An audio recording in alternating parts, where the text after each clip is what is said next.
نداء الحق صوت قد شجاني وبلغني الحقيقة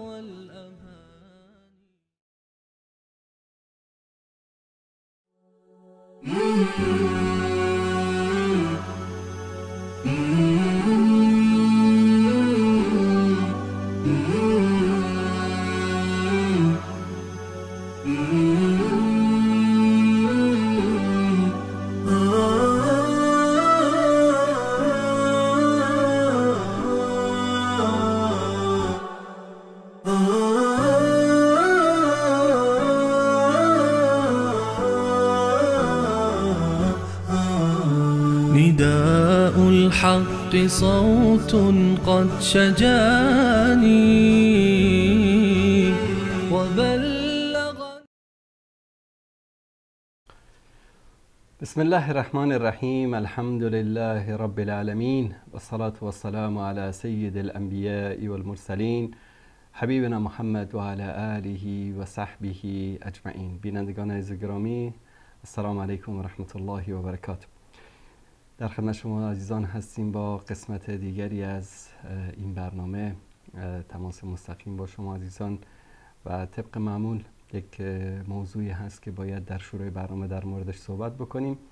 انشالله نیم ساعتی کمتر بیشتر در مورد این موضوع صحبت خواهیم کرد و بعد از اون انشاءالله تماس های شما عزیزان را خواهیم گرفت. موضوعی که میخوایم در مورد صحبت بکنیم قضیه حلال یا حرام بودن موسیقی است که در طی هفته‌های گذشته در یکی دو برنامه صحبت‌های مفصل داشتیم و بعضی از کلیپ‌ها و سخنانی رو که یک برادر دعوتگری در موردش صحبت کرده بودند و دلایل علمایی که موسیقی رو حلال می‌دانن به قول خودشون آورده بودند و ما نقدهایی داشتیم بر این صحبت‌ها بر اساس قرآن کریم، تفاسیر، احادیث، اقوال محدثین، اقوال فقها و ایشان هفته گذشته تصمیم گرفتن که دیگه به ما پاسخ ندن و اما دلشون طاقت نکرد و دیروز یک کلیپ جدیدی دوباره در مورد این موضوع نشر کردن. وقتی که تصمیم گرفتن پاسخ ندن من خیلی خوشحال شدم، به خاطر اینکه انسان حق رو قبول بکنه یا حداقل سکوت بکنه. شما قبول حق، تنها انسان‌هایی میتوانند حق رو قبول بکنن که ایمان قوی داشته باشن، باور صحیح داشته باشن، تابع قرآن و سنت باشن. ما کان لمؤمن ولا مؤمنة اذا قضى الله ورسوله امرا ان یکون لهم الخیره. برای هیچ زن و مرد مؤمن و مسلمان جایز نیست که وقتی که الله و رسولش حکمی رو کردن اینو بیان نظر شخصی خودشان را بیان بکنن. این یک قاعده کلی است. بعد کلیپ ها اینا که نشر میشد، خب دوستان برای من میفرستادن، نگاه میکردم به امید اینکه شاید یک نقد علمی باشه، یک موضوع علمی رو نقد کرده باشن یا همون قضیه حلال بودن موسیقی رو که بهش اعتقاد دارن رو به شکل علمی بحث کرده باشن. متاسفانه همه کلیپ هایی که بعد از صحبت های ما ایشون پخش کردن، تنها چیزی که از برنامه ما در اون بود تصویر من بود که در تصویر مصغری که در یوتیوب گذاشته بودن. حالا اینم شاید برای جلب بیننده باشد. مسئله علمی دیگری نبود. شروع کرده بودن با یک حالت عصبانی و برانگیخته و احساساتی برچسب زدن، تهمت زدن و روی موضوعاتی صحبت کردن که اصلا 2 ساعت 2.5 ساعت برنامه‌ای که ما صحبت کرده بودیم ربطی به این قضايا نداشت. به جایی که بیان بحث علمی بکنن، شروع کرده بودن به یک شکلی صورت حساب رو پاک بکنن، سیاه‌نمایی بکنن که واقعا این شایسته یک انسان حقگو و حقجو نیست. به هر صورت امشب در این برنامه ما اون کلیپ اخیر ایشان رو انشاءالله پخش خواهیم کرد و در موردش صحبت میکنیم. امیدواریم که عزیزان بیننده هم ما رو تحمل بکنن، چون الله متعال شاهد است که هدف ما نقد این برادر و یا رد این برادر نیست. ایشان در جایگاهی نیستن که حالا ما بخوایم ارزش قائل بشیم که بیایم مثلا برنامه بگذاریم رد بکنیم. همونطوری که من در اولین برنامه خدمت شما عزیزان بیان کردم، هدف نقد یک فکر است، فکری که متاسفانه ایشان و بعضی از اساتیدشان و بعضی از دوستان نزدیکشان هم همین فکر رو دارن و ایشان هم دارن برای اونها تبلیغ میکنن و سیایی لشکر میشن و الا افراد دیگری هستن که شاید مطرحتر از اینها باشن. اما هدف ما همیشه در پاسخ به شبهات این بوده که حق رو بیان بکنیم. اگر طرف قابل هدایت باشه الله سبحانه و تعالی هدایتش میده و هدف اصلی ما بینندگان هستن، چون این فکر متاسفانه در بین جوانان و در بین خانواده ها و در بین قشری از جامعه منتشر شده که بله فلان الله فتوا دادن که موسیقی حلال است پس اشکالی نداره. این صحبت ها رو من ثانیه به ثانیه میگذارم، یکمی سرعتش زیاد است به خاطر اینکه وقت گیر نباشه، بعد در مورد صحبت خواهیم کرد. برنامه هستید تندرستی وقت هم داشته باشید. بینندگان عزیز، شکلی که در جریان قرار دارید ما نظریات علما را در یک ویدیوی بحث گرفته بودیم. یکی از جمله مباحثی بود که کمتر یک سری نظریات پرداخته شده بود اما واکنش های متعددی داشت. ما می‌خواستیم واکنش ها را در ابتدای مرحله به یک نحوی پاسخ بدیم که عامه مردم دچار دوراهی و در سر دوراهی قرار نگیرند. اما یک عده از عزیزانی که نام دعوتگر و استاد و بزرگوار را بر خود یدک می‌کشند، مردم را به سوی اختلاف، مردم را به سوی بیراهه و مردم را به مسیر بیراهه و گمراهی می‌کشانند و چنان صحبت می‌کنند و چنان ادعا می‌کنند که فکر واقعا باید به حال بعضی از این مردم خندید. یعنی من در دو برنامه‌ای که رفتم کلیپ های ایشون بهانه بود. کلا آیات قرآن، احادیث رسول الله صلی الله علیه و آله و سلم، اقوال صحابه، اقوال تابعین، اقوال مفسرین رو من بیان کردم. آیا بیان کردن تفاسیر اقوال صحابه و احادیث رسول الله کشاندن مردم به بیراه است؟ یعنی برید از همین کشال و فروش سر کوچهتون بپرسید که بگید من مردم رو به شنیدن موسیقی دعوت میکنم و یک شخص دیگری مردم رو به نشنیدن موسیقی دعوت میکند. کدام ما بر حق هستیم؟ والله با فطرت سالمش حق رو میتونه تشخیص بده. مردم رو به بیراهه کشیدن یعنی شما قضاوت کنید بینندگان عزیز، یعنی تا در این مدت گاهی اوقات ما در برنامه مردم رو به طرف بیراهه کشیدیم. عجیب است. چگونه از مقام بالا برای آنها صلاحیت عظما داده شده. من به صورت بسیار کوتاه نام نمیبرم و به صورت بسیار کوتاه بعضی از این اشتباهات و بعضی از این خود برتربینی ها و بزرگتربینی های جاهلانه اینها را بیان میکنیم و در اخیر باز هم یک شروع شد دیگه. الان وقتی که میگن چون قافیه تنگ آید شاعر به جفنگ آید، توهین کردن جاهلانه و نمیدونم تنگ نظری و خود بزرگبینی و یعنی سبحان الله. ما در طول برنامه در یک جا نگفتم به نظر من. همیشه من در برنامه گفتم که نظر من رو به دیوار بزنید. حرف محمد انصاری اگر مطابق قرآن و سنت نبود قبول نکنید، اگر دلیل نیاوردم قبول نکنید. پیام به صحبت مستقیم دارم، بیا با این کلام ان شاء الله صحبت‌های خود را خاتمه می‌دهیم. بله، حالا عنوان کلیپ هم گذاشته، بفرمایید کودکان را جمع کنید. والا چی عرض کنم، ما باید کودکان رو بیاریم، کودکانی مثل شما رو، چون مسئله کودکی رو شما مطرح کردید اولین بار 3-4 هفته قبل در یک از کلیپ هاتون، گفتید که نقدهای ما نقدهای طفلانه بوده و کودکانه بوده. والا ما باید الان دیگه یک تخته بیاریم اینجا در برنامه، الف زبره، الف زیری، الف پیشو به شما یاد بدیم. این چیزایی که به کودکان مکتب خانه یاد میدن، این چیزها رو ما باید بیم به شما یاد بدیم. ابجدیات علم دین رو باید به شما یاد داد. اولا ادعا میکنن وقتی پشت روبروی دوربین قرار میگیرن ما در امور دین با کسی مجامله نداریم و ما دهان چشمای خود را پوت میکنند و دهان خود را باز میکنند و هر آنچه به دهانشان بیاید بیرون میکنند و میگویند. چنین افراد به کی صلاحیت داده که تو بیای صحبت بکنی، بیای تو مسخره بکنی، توهین بکنی، تحقیر بکنی و تمام حرفتون، استدلالتون، صحبتتون تحقیر و توهین باشه؟ یعنی چرا دروغ میگی برادر عزیز؟ یعنی از خدا بترس، شرم کن. میگن اذا لم تستحی فاصنع ما شئت.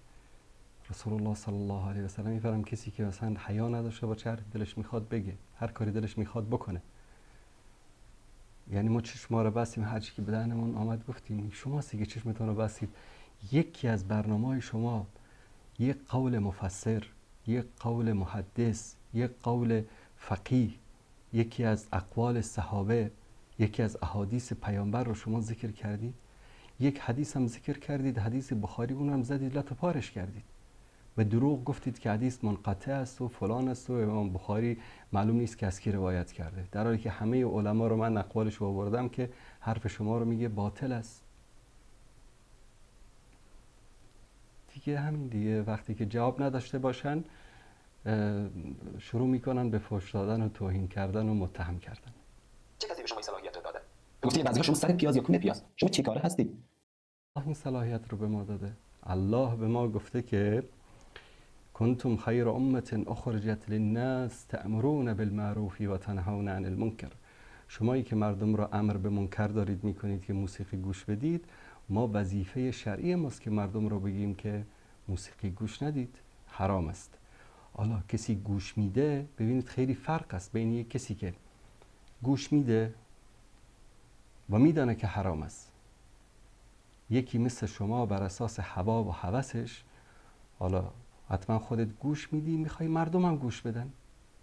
اینو بهش میگن جهل مرکب، که شما از حلیت و حرمت یک مسئله اطلاع ندارید، اقوال مفسرین، آیات الهی، احادیث پیامبر صلی الله علیه و سلم، اقوال صحابه و تابعین و علما و فقهای اسلام رو زیر پا میگذارید و اون چی که برداشت کج و معوج خودتان هست از دین، اون رو میخواید به خورد مردم بدید. و این وظیفه ماست. الله متعال این صلاحیت رو به ما داده که جلو انسانهای منحرف رو بگیریم، جلوی منکر رو بگیریم. شما تو مسیری که هستید، اگر مسیر صحیح دارید، ثابت قدم بمانید و ثابت قدم بروید. که دوستان جمله بسیار جالبی بیان می‌کرد. میگفت کسایی که از پوری، از خیال پوری علمی باشه، پوری هر آن پوری و دارایی که باشه از برخوردار هستند، افراد واکنش نشان نمیدن. این افراد نمیترسن از موقف خود. ما یک ویدیو ثبت کردم. کدام احمق اینو گفته؟ کدام احمق این رو به شما گفته که کسانی که اهل علم هستن جواب نمیدن، رد نمیکنن؟ اتفاقا اهل علم جواب میدن، رد میکنن. الله سبحانه و تعالی عالمی رو که الساکت عن الحق که شیطان الاخرس، کسی که از حق گویی ساکت می نشیند، حق نمی گوید، مانند شیطان گنگ توصیف کرده. کسی که در مقابل منکرات و باطل ها سکوت می کند، این عالم نیست. و مسئله جایگاه موقعیت نیست. یعنی چی؟ نمیدونم این حرفای من در آوردی رو از کجا شما میارید که حالا مثلا شما موسیقی رو حلال کردید، به جایگاه ما چه صدمه‌ای خورد؟ یعنی ما شرکت موسیقی داریم یا نداریم؟ یعنی چی؟ یک گپ واقعا حالا از کودکانم گذشته، به قول افغان‌ها اشتکانه شده استیم. نظریات محدودی از علما رو بیان کردیم، لرزه بر اندام اینها افتاده و های از این در بزن و آن در بزن، گاهی اوقات برچسب نادان را بزن، گاهی اوقات برچسب خوارج را بزن و انواع برچسب ها را بزن. چه قدر میترسین عزیزان من؟ تا چه وقت ترس؟ از حقیقت نترسید. خب بریم. حقیقت نترسید یعنی چی؟ یعنی از حلال بودن موسیقی نترسید. ما حالا ترسیدیم، دست و پای ما لرزید، ما ترسیدیم از این که شما موسیقی رو حلال کردید. به قول خودش تو سر پیاز ته پیاز تو چی کاره که مثلا شما حلال کردید موسیقی رو، ما ترسیدیم. یعنی چی ما به خطر افتاد؟ اصلا شاید ما در مورد موسیقی الا در برنامه فتاوا که بینندگان سوال کرده باشن و مولانا عبدالقدوس دهقان الله متعال حفظش کنه جواب داده باشن، و برنامه هم در مورد موسیقی نداشتیم. چون یک چیز واضح هست از صدر اسلام، حرمت موسیقی یک چیز واضح هست. هیچ کسی جز انسانهای نادان و انسانهایی که به دنبال هوا و هوس هستند، به دنبال هوا و هوس هستند، کسی دیگری موسیقی رو حلال ندانسته. و اونایی هم که شما به عنوان علما آورده بودید، هم بزرگشون علامه ابن حزم رحمت الله علیه بود که علما پاسخشو دادن، گفتن به خاطر مذهب باطلش در حلال بودن ملاهی این فتوا رو داده و اشتباه کرده. همه علما پاسخ دادن. شما یکی از اون پاسخهای علما رو ذکر نکردید و یکی از اون پاسخهای علمایی که ما آوردیم جواب ندادید. بعد اون بقیه هم که ذکر کرده بود کدامش عالم است؟ یعنی کدامش صلاحیت این رو دارد که حلال و حرام بکند؟ بقیه همه جیره‌خوار ابن حزم و ابو تراب و غزالی هستن. اینا همه یک مسلک هست، یعنی اینا از اونها نقل کردن. وانگهی همونایی هم که ذکر کردید، شما هنوز به دنیا نیومده بودید که ما کتب قرضاوی رو خونده بودیم، هنوز به دنیا نیومده بود برادر عزیز.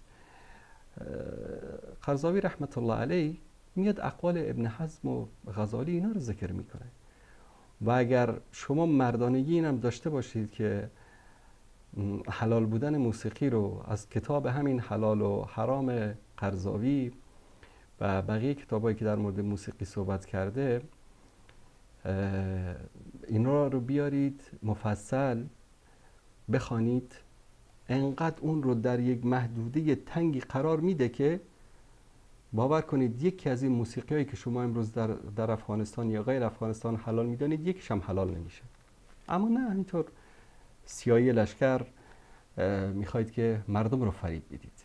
یعنی این واقعا متاسف هستم برای شما. یعنی من فکر نمی کردم که یعنی جهل مرکب انسان تا این اندازه باشه که اقوال صحابه رو، ابن مسعود رو، ابن عباس رو، ابو مالک اشعری رو، ابو هریره رو، انس ابن مالک رو، اصحاب رسول الله صلی الله علیه و قسم میخورن میگن لهو الحدیث در اینجا منظور موسیقی است و شما میگید نه این موسیقی نیست. یعنی اقوال آیات الهی رو رد میکنید، تعویل میکنید، احادیث پیامبر صلی الله علیه و سلم رو تعویل میکنید، رد میکنید، اقوال محدثین، مفسرین، فقهای امت رو، قول امام اعظم ابو حنیفه رحمت الله علیه رو رد میکنید. بعد میاد میگید که بله بقیه نمیدونم این هستن و جاهل هستن و فلان. واقعا برای شما متاسفم. الله متعال هدایتتون بده. چند نکته. اولا جناب ایشان نام نمیبرم استدلال کردن که جاریه به معنای کودک هنوز بالغ نشده و این صحبت ما رو رد کردن. بابا جناب استاد بزرگوار، شما کتاب لغت عربی رو مطالعه می‌کنی، معاجم رو مطالعه می‌کنی یا نه؟ ببین لسان العرب یک کتاب صفحه 144 جلد 4 جاریه رو به معنای دختر جوان معنا می‌کنه. معجم تاج العروس در جلد 10 صفحه 34 جاریه رو به معنای دوشیزه یا دختر جوان معرفی می‌کنه. معجم الوسیط در جلد 1 صفحه 165 به معنای دختر جوانی که به بلوغ نزدیک است یا تازه بلوغ شده به این معنا میکنه و منابع متعدد و معتبر دیگر هست که این معنی را برای جاریه بیان میکنه. یک مفهوم را بیان نکنید جاریه تنها به معنای دختر جوان یا دختری نیست، چون یک معنا را بزرگ میکنید و معنای دیگر آن را اغفال میکنید، از مردم پنهان میکنید. چه کسی پنهان کرده؟ جناب آقا خودت داری پنهان میکنی. پنهانکاری را بس بکنید. واقعا فکر میکردم شما جایگاه خوبی برخوردارید، حد اعتدال را پیش میبرید، اما در صحبت های متعصبانه اخیرتان دیدم که نه اصول علمی را مد نظر دارید، نه اصول اخلاقی را مد نظر دارید، نه اصول کلامی را مد نظر دارید و فقط حرفتان باید به میدان چالش بیاید و دیگران قبول بکنند. خونه شد دین، خونه شد علم، خونه شد دانش، این را باید کمی شما مراعات بکنید. حالا من گفتم که ما باید اینجا یک تخته بیاریم، یک تخته سیاه یا سفید بیاریم، به اینها ابجدیات دین رو یاد بدیم. بگیم الف زبر ه، الف زیر ه، الف پیشو ا ای او، تا اینا بفهمن که ابجدیات دین چی است. جان برادر، یعنی در ایرانی یک مسئله است میگن هر گردی گردو نیست. یعنی هر چیز گردی چارمغز نیست. شما اگر علم ندارید، نمیفهمید یک مسئله رو، دهنتان رو ببندید، ساکت باشید، چیزی نگید. به خدا قسم اگرم با اون کلیپ گذشته خودتون پایبند میبوندید، پاسخ نمیدادید، این بلا سرتان نمیامد. داخل دارید هر کلیپی که میگذارید آبروی خودتان رو میبرید. میگه جاریه دختر جوان رو، جاریه دوشیزه رو، جاریه کسی که به بلوغ رسیده باشه رو معنی میکنه. نمیدونم اینا یعنی بعد دوستان میگن که شما چیزی نگید. خب بگیم که مثلا حماقت، جهالت، کودکانگی، طفلانگی، اشتوگری، یعنی تا چه اندازه؟ والله آدم گاهی اوقات حیران میمانه. یعنی این برادر مثلا سال اول دانشگاه است، این مثلا دانشگاه میخوانه، اونم دانشگاه اسلامی میخوانه، فاکولته اسلامی میخوانه. حالا در مورد دانشگاه اینا یک صحبت‌هایی دارم، انشالله خواهم کرد در آخر برنامه. منتها رفته در سراغ کتب لغت، کلمه جاریه رو از اونجا آورده، در حالی که همه این کتب لغتی که من تحدی میکنم ایشان نشون بدن، همه این کتب لغتی که ایشان ذکر میکنه، تاج العروس و غیره، لسان العرب و غیره، همه این کتاب ها معانی مختلف و اصطلاحات جاریه رو در اسلام بیان کرده. من خدمت شما عزیزان در اینجا اصل این کلمه رو خدمتتان بیان میکنم.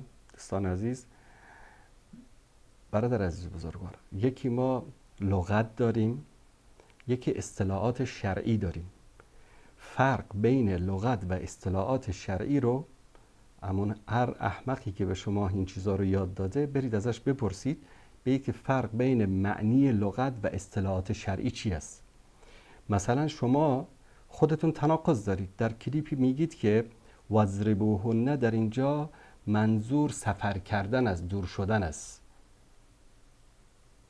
و از وضربو فی الارض از اونجا میارید اصطلاحاً ترجمه میکنید و لغوی ترجمه نمی کنید، در حالی که لغوی وضربوهن اینجا صیغه امر است، بزنید. ضرب در عربی زدن رو معنی میده، اما در اصطلاحات در لابلای جمله ها گاهی اوقات ضرب سفر کردن رو معنی میده، گاهی اوقات چاپ کردن رو، این حتی مثلا میگه که ضرب نقود المعدنیه در عربی، یعنی ضرب ساخته به اصطلاح چی میگن، ایجاد پولهای معدنی به اصطلاح، و معانی اصطلاحی دیگری داره. در اونجا به خاطر مذهب باطلتون که زدن رو انکار بکنید، میایید وضربوهن رو اصطلاحاً ترجمه میکنید که در اینجا منظور از ضرب در اینجا زدن نیست، سفر کردن است. ما یک معجمی داریم دوستان عزیز، اگر نشان بدم، به نام معجم المصطلحات شرعیه. یکی لغتنامه است. لغتنامه برای این است که انسان ریشه یک مصطلح رو، یک اصطلاح رو، یک کلمه رو، یک لغت رو میره در اونجا ریشه یابی میکنه. اصطلاحات شرعی چیز دیگری است. اصطلاحات شرعی بعضی لغات و کلماتی است که فقها در دین، علمای دین در دین به عنوان اصطلاحات در جمله‌های مختلف در مکان‌های مختلف این رو استفاده می‌کنن، به این میگن مصطلحات شرعی. در قاموس مصطلحات شرعی الجاریه میاد. در اینجا در معجم مصطلحات شرعی میگه که الفتاة الصغیره التي تجری فی خدمت اهلها، دختر کوچکی که در خدمت خانوادهش میدوه. مثلا یک خواهر کوچولی داری در خانه، مثلا اسمش فاطمه باشه، فاطمه اینو بیار، فاطمه برو این بره، خدمت میکنه، همه سرش امر میکنن، بیچاره کودک خردسالی است. اینو میگن الفتاة الصغیره، فتات دختر، صغیره کوچک. و من شواهد قول النبی صلی الله علیه وسلم لجابر الذي اخبره ان تزوج امرأة ثبيا افلا جاریه تلاعبها و تلاعبك. در حدیث بخاری 1991 این میگه که وقتی که جابر با یک زن به اصطلاح چیز ثیبی یعنی بیوه ازدواج کرده بود، پیامبر صلی الله علیه و سلم چون جابر کوچیک بود، یعنی جوانی نوجوانی بود، مثلا چرا با یک دخترکی ازدواج نکردی، یعنی دخترک جوانی ازدواج نکردی که تو با او بازی بکنی و او با تو بازی بکنه. در این حدیث اینجا جاریه به معنی دختری است که آماده ازدواج باشد. همه علما این رو آوردن. کتاب الام امام شافعی جلد 3 صفحه 53، الانصاف مرداوی جلد 5 صفحه 400، موسوعة الفقهیه جلد 15 صفحه 86. تعریفات دیگری هم داره. الشاب من الصاد، زن جوان. الامة التي تجری فی خدمت موالیها، کنیزی که در خدمت بادارانش باشد. بعد تعریف الفتاة الصغیره التي تجری فی خدمت اهلها، این در موسوعة الکویتیه در مورد تعریف این میاد. تعریف زیادی داره در مورد معانی جاریه در لغت چه معنی میده و در اصطلاح شرعی. لا یخرج عن المعنى اللغوی، که از معنی لغوی خارج نمی شود. والفقهاء انما عنوا بمصطلح جاریه به معنی فتاة الصغیره. فقها معنی جاریه رو یا عنوان جاریه رو، مصطلح جاریه رو در کجا استفاده کردن؟ در دختر کوچک، دختر خردسال. و شاب دختر جوان، و الامه کنیزک. بعد در اینجا به خاطر اینکه در مورد احکام فقهی وقتی میاد صحبت میکنه میگه الفتات دختر، شاب مطلقاً حره او امه، دختری که آزاد باشه، جوان باشه یا که کنیز باشه. و اما جاریتو فتطلق علی الشاب، جاریه که شد اطلاق به شاب شده جوان، و علی الصغیره و بر صغیر دختر صغیر، و علی امه و بر کنیز، شابتن او عجوزن، که این کنیز چه جوان باشد و چه پیر باشد. جواری یا جاریه که گفته شد در وقتی که اصطلاحاً به معنای کنیز اطلاق شد، به کنیز پیرم میگن جاریه، به کنیز جوانم میگن جاریه. این مصطلحات شرعی است، فقهی است برادر عزیز. این کله‌تان رو یکم به کار بندازید، برید یک چند تا کتاب بخوانید. آخه از برای خدا در کابل یک کتابخانه پیدا نمیشه؟ ندارید من یک 4 تا کتاب براتون بفرستم بخوانید. 4 کتاب که ده حدیث راغله ده گفتن طوری فتوا ندید برای مردم از دل خودتون. بعد از اون میاد در اینجا در مورد فقها که وقتی جاریه رو استفاده میکنن اصطلاحاً در بعضی از احکام، مثلا در حکم تطهیر من البول، در حکم پاک کردن از ادرار، اگر صبی باشد یا جاریه باشد. الان احادیثش هم براتون نشون میدم. در مذهب شافعی و حنبلی میگه که الصبی الرضی یطهر الثوب من بوله بالنزح بالماء او الجاریه، اما الجاریه فلا یطهر من بولها الا بالغسل بالماء. در حدیث ترمذی هم این آمده که وقتی که جاریه ادرار بکنه بالای کسی، اگر جاریه باشه شسته میشه و اگر غلام باشه در چی میشه؟ در اونجا آب روش میپاشن خلاص. این حدیث است. ببینید الان وقتی که جاریه در احکام فقهی یا به معنی غلام است، اگر در مورد مسائلی باشه که مورد کودکان باشه، مسئله باول باشه، مسئله عقیقه باشه، مسئله حضانت باشه، به عنوان کودک خردسال است. در مسئله ازدواج باشه به عنوان زن جوان است. در مورد موسیقی که جاریتان کانتا تضربان بالدف یا دف در حدیث که ذکر میکنه، در اونجا زدن دایره و خواندنی که در اونجا انجام میدادن اینو کودکان دختر بچه های خردسال بودن. این حرف من نیست. من گفتم همیشه من نمیگم، من میگم نظر من. مثل شما نیستم که از شکم خودتون هر چی که باد معدتون خواست همون رو انجام میدید و به زبان میارید. نه، من اقوال علما رو براتون اینجا بیان میکنم. مثلا در قضیه نکاح من اینجا خدمتتون نشان بدم، اجبار فی النکاح فالجاریه لولیها ان یجبرها علی الزواج. مثلا نکاح که است در اینجا جاریه که ذکر میشه دختر جوان است در قضیه، در اصطلاح فقها وقتی که مسئله نکاح باشه. و اینجا در مورد حکم حضانت اگر باشه، یعنی یک دختری است، یک پسر خردسالی است، جوان نشدن هنوز، مادرشان فوت میکنه، کی حق داره که اینها رو به اصطلاح حضانت بکنه یا وظیفه مادری رو براشون انجام بده؟ که این در اصطلاح شرعی به عنوان حضانت حساب میشه که حدیثشو میارم خدمت شما عزیزان. الان ایشان گفتن که بله جاریه یعنی دختر جوان. اولا توهین به رسول الله صلی الله علیه و سلم است که 2 تا دختر جوان اونجا نشستن دارن میخوانن، دایره میزنن، پیامبر صلی الله علیه و سلم داره گوش میکنه. بنابر فهم اینها از حدیث که پیامبر داشت گوش میکرد، ولو که روش یک چیزی رو کشیده بود داشت میشنید. یعنی خجالت نمیکشید، حیا نمیکنید که بگید که رسول الله صلی الله علیه و سلم تو خونش 2 تا دختر جوان داشتن میخواندن و دایره میزدن. یعنی موسیقی بود در خانه پیامبر. خجالت نمیکشید که اینو بگید. الان مثلا من بگم آقای فلان که شما باشید، در دفتر کارشون 2 تا دختر جوان داشتن میخواندن و دایره میزدن، آیا همینو به خودتون میپسندید کسی به شما نسبت بده؟ چطور به رسول الله صلی الله علیه و سلم نسبت میدید این رو؟ بشرمید، خجالت بکشید، از الله که حیا نمی‌کنید، حداقل از پیامبر حیا بکنید. چه دین و مذهبی شما دارید؟ والله آدم حیران میمانه. دوستان از این رو نشون بدن. یغسل من بول الجاریه. حالا من بر اساس فهم این آقای نفهم من ترجمه بکنم. یغسل من بول الجاریه، از ادرار دختر جوان باید لباستان را بشویید. یعنی اگر یک دختر جوان آمد بالای شما ادرار کرد، باید لباستان را بشویید.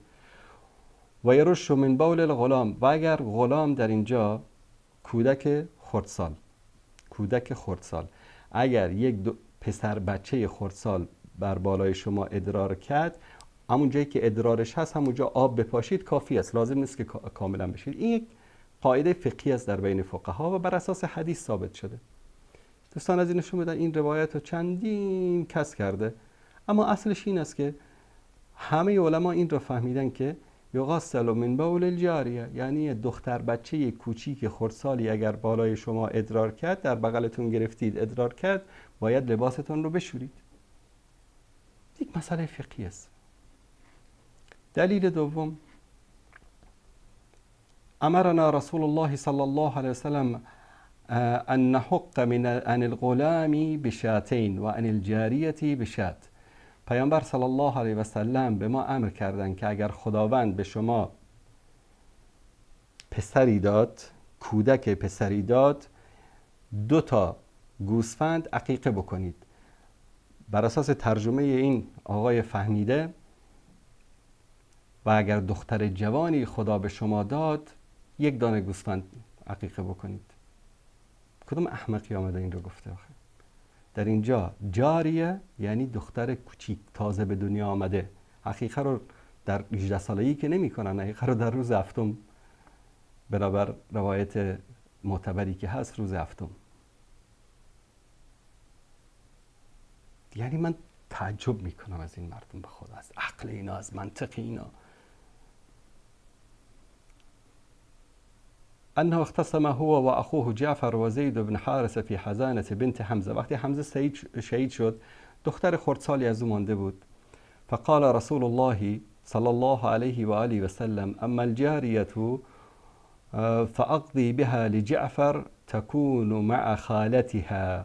چون جعفر با خاله، به اصطلاح با خواهر همسر حمزه ازدواج کرده بود و همسر جعفر میشد خاله دختر حمزه سید الشهدا، به خاطر همین اما الجاریه فاقضی بها لجعفر تكون مع خالتها و انما الخاله ام.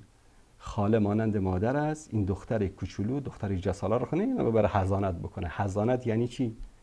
یک باسوادی اونجا تو کابل اطرافتون پیدا بشه، برید بپرسید که حضانت یعنی چی؟ حضانت کودک خردسالی رو که شیر میخوره یا تا دوران جوانیش، این رو یک کسی که تربیت بکنه میگن حضانت کرده. حتی امروز به کودکستان ها حضانه بهش میگن در کشورهای عربی. خب شما که نمیفهمید، یعنی انقدر شعور علمی ندارید، دینی ندارید، تقصیر ما چی است؟ ما الان بشینیم اینجا وقت بینندگان رو بگیریم به شما ابجدیات علوم دینی رو یاد بدیم. الله المستعان. برمیگردیم به اون حدیثی که اینا در برنامه اولشون بر حلال بودن موسیقی استناد کردن و حتی به حضرت ابوبکر گفتن که افراطی است، که اصلا به قول افغانا تیرش آورد، اصلا چیزی نگفت. توهین به صحابه پیامبر میگه که ای ابوبکر افراطگری نکن.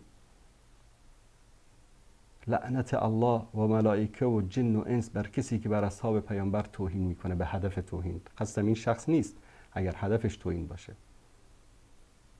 یعنی تو در کجای حدیث گفته که ای ابوبکر افراطگری نکن؟ تو انگار بقال سر کوچه تا صدا میکنی، توهین میکنی به سیدنا ابوبکر رضی الله تعالی عنه. همین حدیثی که دخل ابوبکر و عندي جاریتان من جوار الانصار تغنیان بما تقاولت الانصار یوم البعاث. این قسمتش مثلا تیر خدا آوردن، اصلا صحبت نکردن که اون دو تا دختر بچه کوچیک که داشتن میخواندن چی میخواندن. داشتن سرودهای جهادی میخواندن، یعنی سرودهای حماسی جنگی میخواندن در مورد جنگ بعاث، یک جنگی که بین اوس و خزرج قبل از اسلام رخ داده بود. روایت صحیح در بخاری است. بعدش الان میریم در اینجا علما مانند ابن حجر و غیره کسانی که اومدن مثل امام نووی که احادیث رو تفسیر کردن، شرح کردن، همه اینها در شرح حدیث شماره 949 و مسلم 892 و فی هذا الحدیث تروی عائشة ام المؤمنین رضی الله عنها ان النبي صلی الله علیه وسلم دخل عليها حجرتها يوم العيد و عندها بنتان دون سن البلوغ. چشمان کورتان را باز کنید، برید شرح بخاری و مسلم را بخوانید که محدثین گفتن، شارحین حدیث گفتن که منظور از جاریتین در اینجا 2 تا دختر بچه نابالغ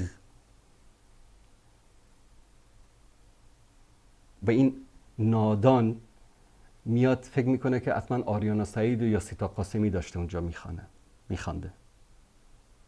یعنی عقل و منطقتان کجاست آخه شما مردم؟ تنشیدانی سرود میخواندن الاشعار الحماسیه التي قیلت فی مفاخرتی به ایام العرب. داشتن شعرهای حماسی میخواندن، شعرهای جنگی میخواندن در مورد اون چیزایی که در روزهای قبل از اسلام عرب در بینشان افتخار میکردن که یوم بعاث مانند روز بعاث، روز جنگ بین اوس و خزرج تا ادامش. در شرح حدیث دیگری که در صحیح بخاری شماره 3529 در شرح این حدیث هم که علما آمدن این رو شرح کردن، در اینجا خدمت شما عزیزان این را هم میخوانم. و فی هذا الحديث تخبر ام المؤمنین عائشة رضی الله عنها ان النبي صلی الله علیه وسلم دخل عليها و عندها جاریتان صغیرتان دون البلوغ من جوار الانصار تغنیان بما قالع العرب في يوم البعاث. جاریتان صغیرتان دون البلوغ، الف زبرها الف زیرهی. بفهم خوب سعید، دقت بکن، چشماتو باز بکن. اگر عینکم لازم شد من میتونم کابل برایتان بفرستم. جاریتان صغیرتان دون البلوغ، زیر سن بلوغ، هنوز بالغ نشده بودن. من میگم قال الله، قال رسول، قال بخاری، قال مسلم، قال صحابی، قال التابعی، قال ابن حجر، قال مفسر، قال محدث، قال مصطلحات الشرعیه. آقا می قال تاج العروس، قال لسان العرب، معنی لغویش دختر جوان هست. نفهمیده به پیامبرش داره توهین میکنه. مسلمان 2024 ما. ادامه صحبتاشون رو گوش کنید. دوم در پیوند به آیه سوره فرقان بیان کرده بودیم. الله تبارک و تعالی مستقیم عباد الرحمن رو بیان میکنه و میگه کسانی هست که وقتی آیات پروردگار با آنها گفته میشود لم یخروا علیها صما و عمیانا، که در جواب ما ایشان گفتن که این بحث احکام نیست، ما در آنچه الله تبارک و تعالی برای ما گفته ما پیرو مطلق هستیم و هر آنچه که الله و رسولش گفته پیرو مطلق هستیم. دروغ میگی علی جناب. اول الله تبارک و تعالی در احکام وقتی بیان میکنه روز حکم است یا نه؟ در صحبتاشون گفتن اگر خودش فراموش کرده برگرده کلیپشو گوش بکنه که ما این آیاتی که آیات احکام که هست ما در مورد اینها باید تفکر بکنیم، تعقل بکنیم، اقوال رو بشنویم، بهترینش رو انتخاب بکنیم، از فکر و عقل ما کار بگیریم. گفتم برادر عزیز بابا من الان باز دوباره باید بیام برات درس بگذارم در امور فقهی، اصطلاحات علما. احکام دین توقیفی است. در احکام دین شما حق فکر کردن نداری. حق فکر کردن برای توضیح دادم که در آفاق است، در کائنات است، در نعمتهای الهی است، در مخلوقات الهی است. الله متعال گفته که نماز بخوان سمعا و طاعه، گفته روزه بگیر کتب علیکم الصیام کما کتب علی الذین من قبلکم لعلکم تتقون. تمام چشم. در حکم حق تفکر و تعقل نداری، تو حق نظر نداری در مورد حکم. نمیدونم حق این مردم با کجاشون فکر میکنن؟ با سرشون راه میرن، با پای خود فکر میکنن. من الان دیگه مجبورم که به همون طوری که شما الان چون قضیه رو شخصی کردید شما، منم بیام مثلا این گذشته های شما رو در فلان مؤسسه بوده و قوارش اینطوری است و شکلش اینطوری است، چون این توهین ها رو الان شما شروع کردید، بیام اینطوری صحبت بکنم. والله برادر عزیز، دعوتگر عزیز، به خدا قسم وقتی من صحبت های شما رو در مورد مسائل اخلاقی، مسائل خانوادگی، مسائل ازدواج، تربیت فرزندان میشم لذت میبرم. میگم الحمدلله یک کسی هست که همین بار رو از دوش بقیه برداشته. بیایید شما دعوتگر اصلاح خانواده باشید، اصلاح بین زوجین باشید، تربیت فرزند باشید. جانب تربوی دین رو که کسی کار نمیکنه، ما هم نمیتونیم کار کنیم. ای کاش این اختلافات، این شبهات اینا نمی بود، ما میرفتیم در این جانب صحبت میکردیم. شما الله سبحانه و تعالی بهتون زبان داده، علم داده، در همین زمینه صحبت کنید. چرا وارد مسائلی میشید که علم ندارید؟ احکام دین رو نمیشه که شما در موردش بیشی تفکر و تعقل بکن که والا با عقل من جور در میاد یا نمیاد. به قول حضرت علی که میگه که اگر مس کردن رو با عقلت بسنجی، باید زیر کفش تو مس بکنی، نه روی کفش تو. اگر با عقل اگر انسان با کف پا رو باید مس بکنی، چون کف پا کثیف میشه. عقل اینو میگه چون جایی که کثیف میشه رو تو باید پاک بکنی با مس کردن. اما احکام شرعی با عقل سنجیده نمیشه. آمنا سلمنا. خواتیم سوره بقره رو ما همیشه میخوانیم.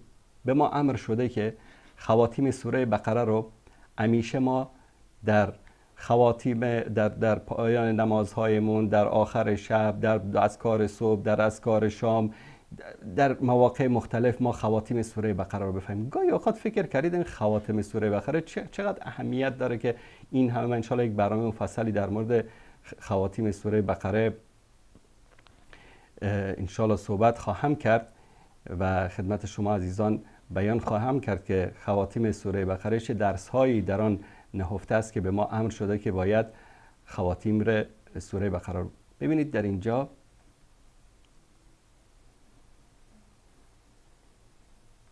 آمن الرسول بما انزل الیه من ربه والمؤمنون كل آمن بالله وملائكته وكتبه ورسله لا نفرق بين احد من رسله وقالوا. احکام که نازل شد قالوا سمعنا و اطعنا.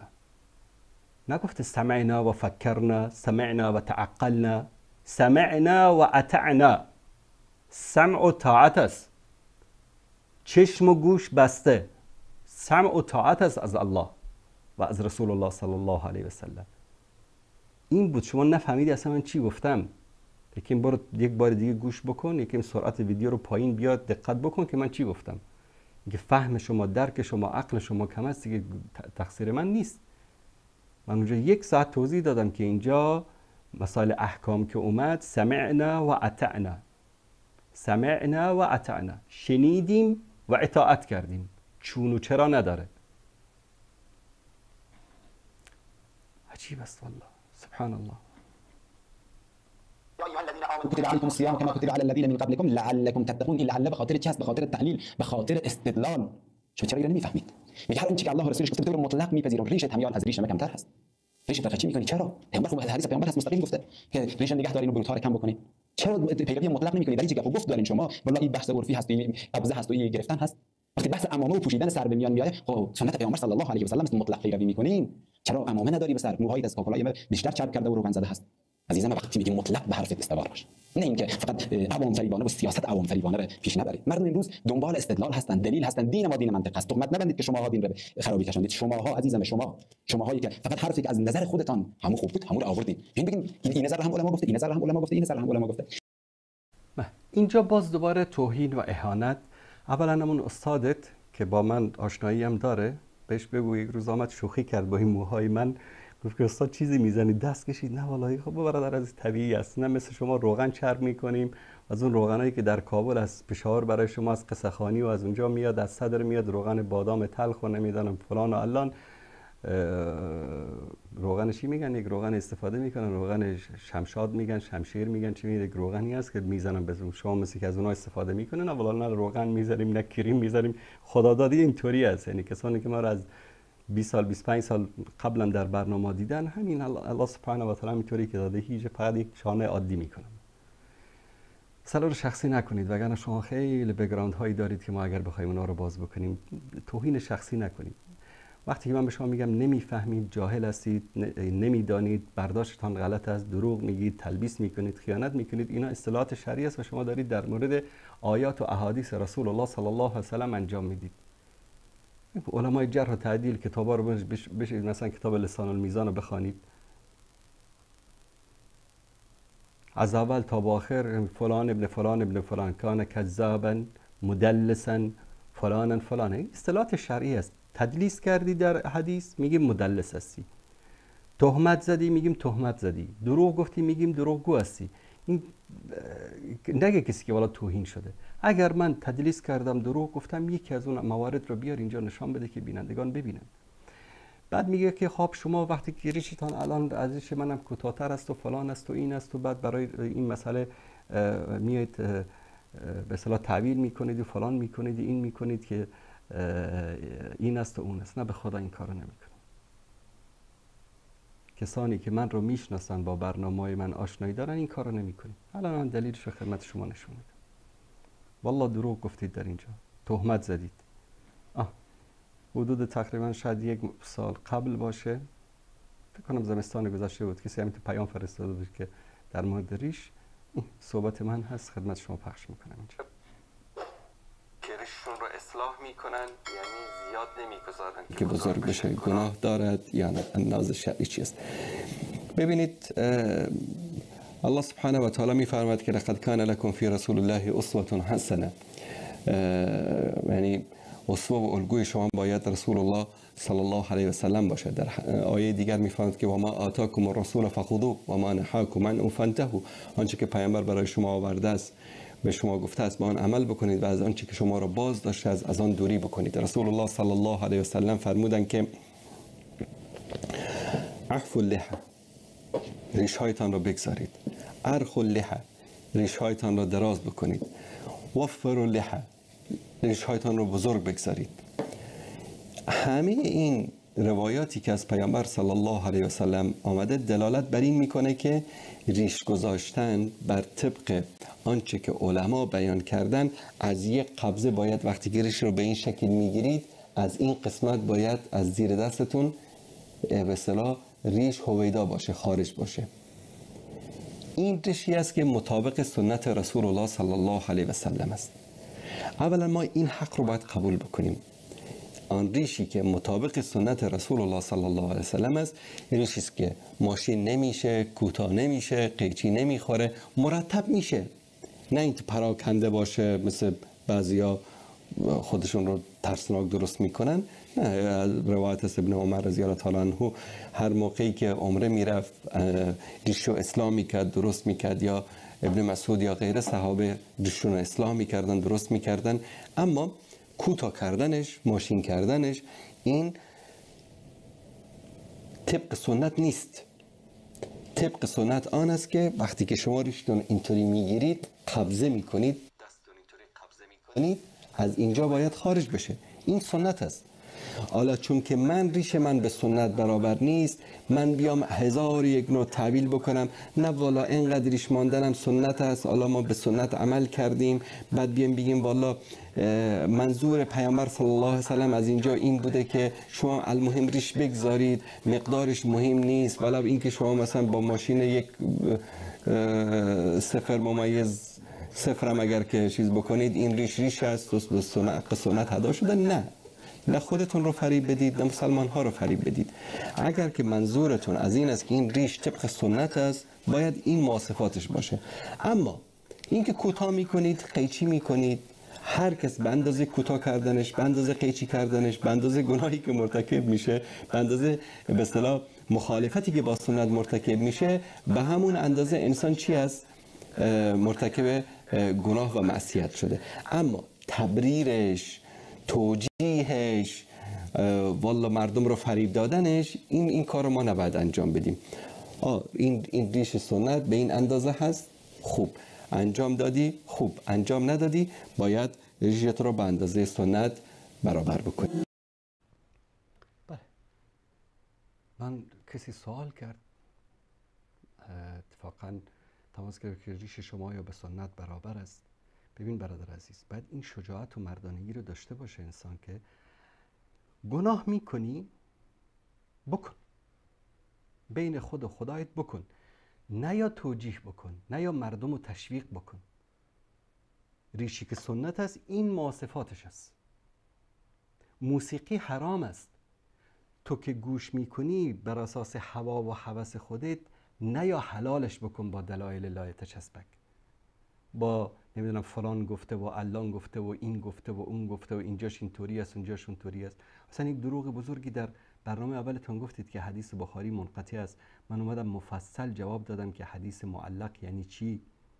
منقطع نیست، اولا معلق است. معلق هم انواع است و این حدیث از کدام نوع معلق است و کسی که در اینجا معلق از او روایت شده کیست. همه اینا رو بیان کردم. هیچ انگار نه انگار گوشتان رو به کری انداختید. برادر عزیز، این گوش، میگن گوش کر بفرو، حالا گوش خر نمیگم، میگن گوش کر بفروش این گوش خر، این سخن را در نیابد گوش کر. این گوشهای شما پر از هوا و هوس هست، پر از تعصب است، پر از جهالت است. حالا متاسفانه کسانی که منسوب به جمعیت اصلاح هستن، همه اینا بلا استثنا، مجبورم امروز این حرفو بزنم، همه اینایی که مربوط به جمعیت اصلاح هستن، جمعیت اصلاح و انکشاف افغانستان، از علمایشان الی ماشاءالله، همه رو نمیگم، تا کسانی که در پوانتون اینها یا در دانشگاه اینا، دانشگاه سلام درس خواندن، همه اینا متساهل. در عقیده ببینید عجق و جق،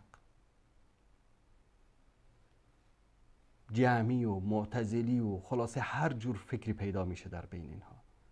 بابا جمع کنید این بساطتان را. این دیگه زمان گذشته نیست که شما هر غلطی بکنید در هر جایی مردم بیاد ساکت بشینه احترام به شما بگذاره. والله کسی که به رسول الله احترام نمیگذاره صلی الله علیه و سلم، به صحابه احترام نمیگذاره، به احکام دین احترام نمیگذاره، اصلا قابل احترام نیست. بعد میاد دروغم میبنده که بله شما ریشتون کوتاه، شما میاد توجیه میکنید. در کجا دیدی که من توجیه کردم؟ نه، ما حرامی را انجام میدی یک گناه هست. وقتی که دانسته یا ندانسته بدون علم حلالش میکنی دیگه گناه هست. و کسانی که بر اساس حلال کردن تو این گناه را انجام میدن، یک گناه را خودشان انجام میدن، یک کاپی گناهشان هم در نامه اعمال تو است. از خدا بترسید. دین رو بازیچه قرار ندید. این بازیچه کودکانه نیست که هر کسی بگیره و اندازه خودشون رو ببره و درست بکنه و باش بازی بکنه.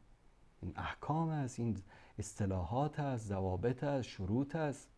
دین مسخره نیست که شما هر چی که دلتون خواست بیاد انجام بدید. الله المستعان. در همه باب تمام علما میگن بحث اختلافی هست. ادعی گفتن حرام است، ادعی گفتن مباح است. که بحث اختلافی است. بابا جان داری دروغ میگی. الان من بر اساس منهج و روش خودت دارم باهات دروغ میگی. تمام علما نگفتن که بحث اختلافی است. علمایی که قائل به حرام بودن موسیقی هستن 99% علمای جهان اسلام هستن. اگر شما باز هر کودکی رو بیای به قول خودت، حالا ما کسی رو کودک نگفتیم، مورد برچسب بعدی است که در موردش صحبت میکنیم، شما هر کسی رو بیاید به اسم عالم بهش بدید، دیگه مسئله جداست. حالا اونطوری باشه جمع کنید، برید از شوربازار هر چه مردم از جمع بکنید، نظراتشون رو بگید که علمای جهان شوربازار گفتن. اینطوری نیست برادر عزیز. اینجا منده کابل و شوربازار نیست که شما هر چی دلتان خواست بگویید و هر چیز رو حلال و حرام بکنید. دروغ میگه که همه اجماع علمای جهان اسلام گفتن که این بحث اختلافی است. نگفته کسی این حرفو. اجماع اینا میگه قطعاً و یقیناً و 100% حرام گفتن. عده‌ای آمدن، اونم از علمای متأخر، از علمای سلف یک ابن حزم است، امام غزالی است. حالا اونم اگر جمله علمای سلف حساب بکنیم، بقیه که هستن اینا جزء علمای سلف محسوب نمیشن. ابن مسعود میگه والله والله والله 3 بار قسم میخوره لهو الحدیث میگه که موسیقی است. شما اصلا انگار نه انگار که ابن مسعود کی است رضی الله تعالی عنه. برای شما تاریخ سویدان و وسیم یوسف و علی جمعه و حسن البنا و اینا براتون مهم است.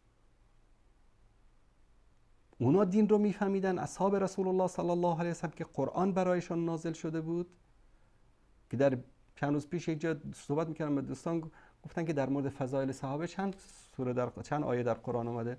گفتن همه قرآن فضایل صحابه است. سم نگاه کرد گفت که ما فکر میکنیم آیه 10 سوره فتح و آیه فلان، آیه بیعت و رضوان و فلان. نه همه هر جایی که گفته یا ایها الذین آمنو، این آمنو مستاقاش کیا هستن؟ الله متعال خطابشون کرده ای کسانی که ایمان آوردید، ای مؤمنان. مصداق این مؤمنان کیا هستن؟ همین ابن مسعود و ابن عباس و ابوبکر و عمر و طلحه و زبیر و عایشه و همین صحابه هستن رضی الله تعالی عنهم اجمعین. بعد تو می اقوال اونها رو اصلا انگار نه انگار زیر پا میگذاری، بعد میگی که من نمیدونم طارق سویدان و مثلا بنا و علی جمعه گفته. مالکم کیف تحکمون؟ عقلتان کجاست؟ شعورتان کجاست؟ دینتان کجاست؟ افلا تتقون؟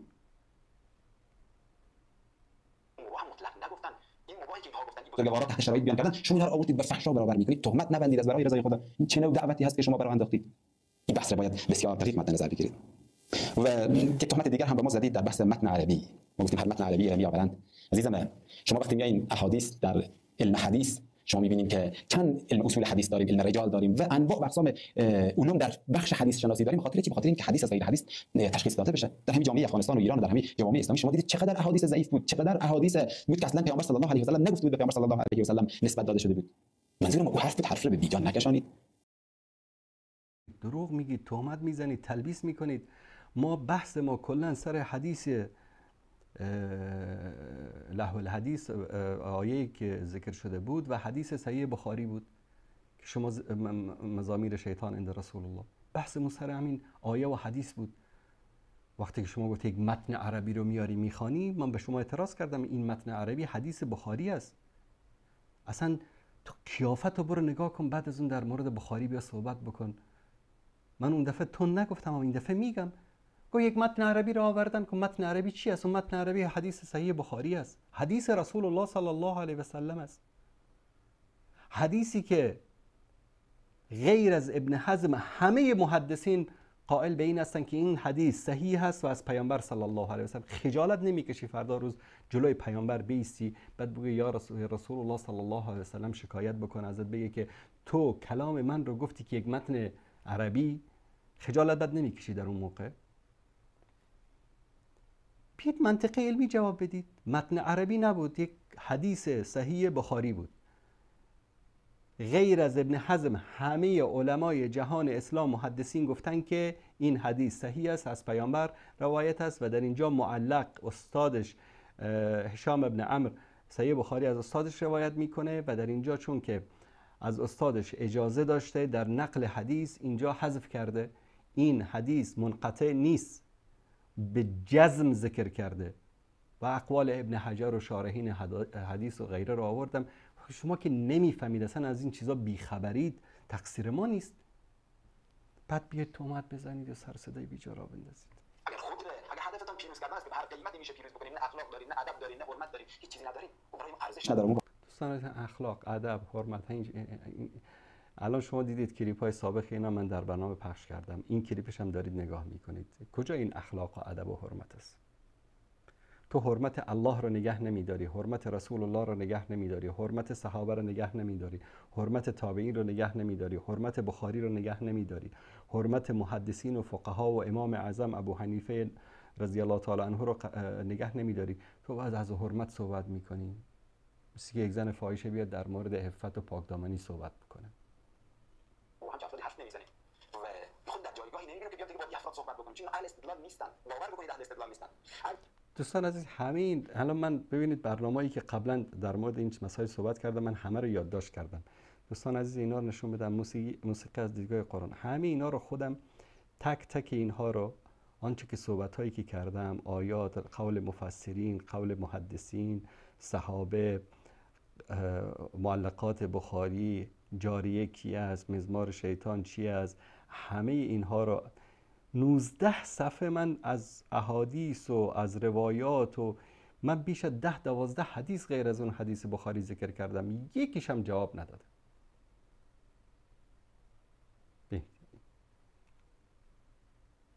تنها در مورد معلقات امام بخاری دوستان عزیز در هفته گذشته که صحبت کرده بودم 11 صفحه من اسناد از کتب مختلف در مورد معلقات بخاری در اینجا آماده کردم برای برنامه. هیچ حرفی رو بدون مصدر، بدون علم، بدون دلیل، بدون مدرک نگفتم. همه رو اینجا نگاه کنید، همه رو اینجا، یکیش هم جواب نداده.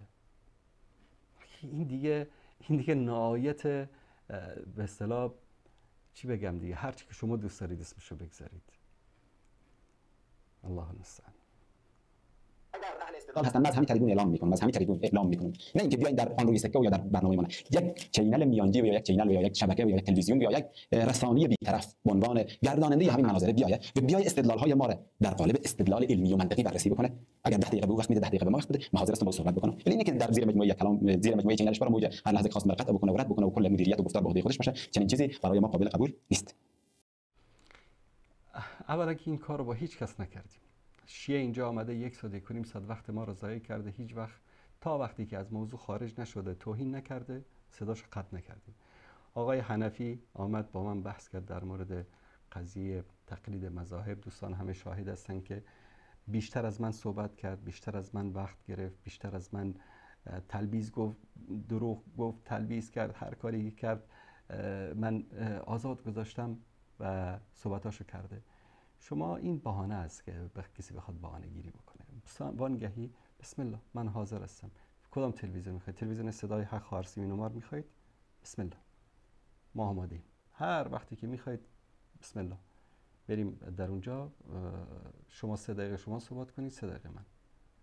10 دقیقه شما صحبت بکنید، 10 دقیقه من. نظراتتون رو بگید، من نظراتمو میگم. میخواید استاد عبدالرحمن فاتح در کانال خودش یک مناظره برگزار بکنه، بسم الله حیاکم الله. اینطوری بهانه‌جویی به درد نمیخوره برادر عزیز. میایید اونجا زیر کلیپ های ما کامنت میگذارید، یعنی جواب میدید، بعد کسی کامنت شما رو مثلا پاک کرده، کسی حرف شما رو تغییر داده، مال بهانه میگردید شما.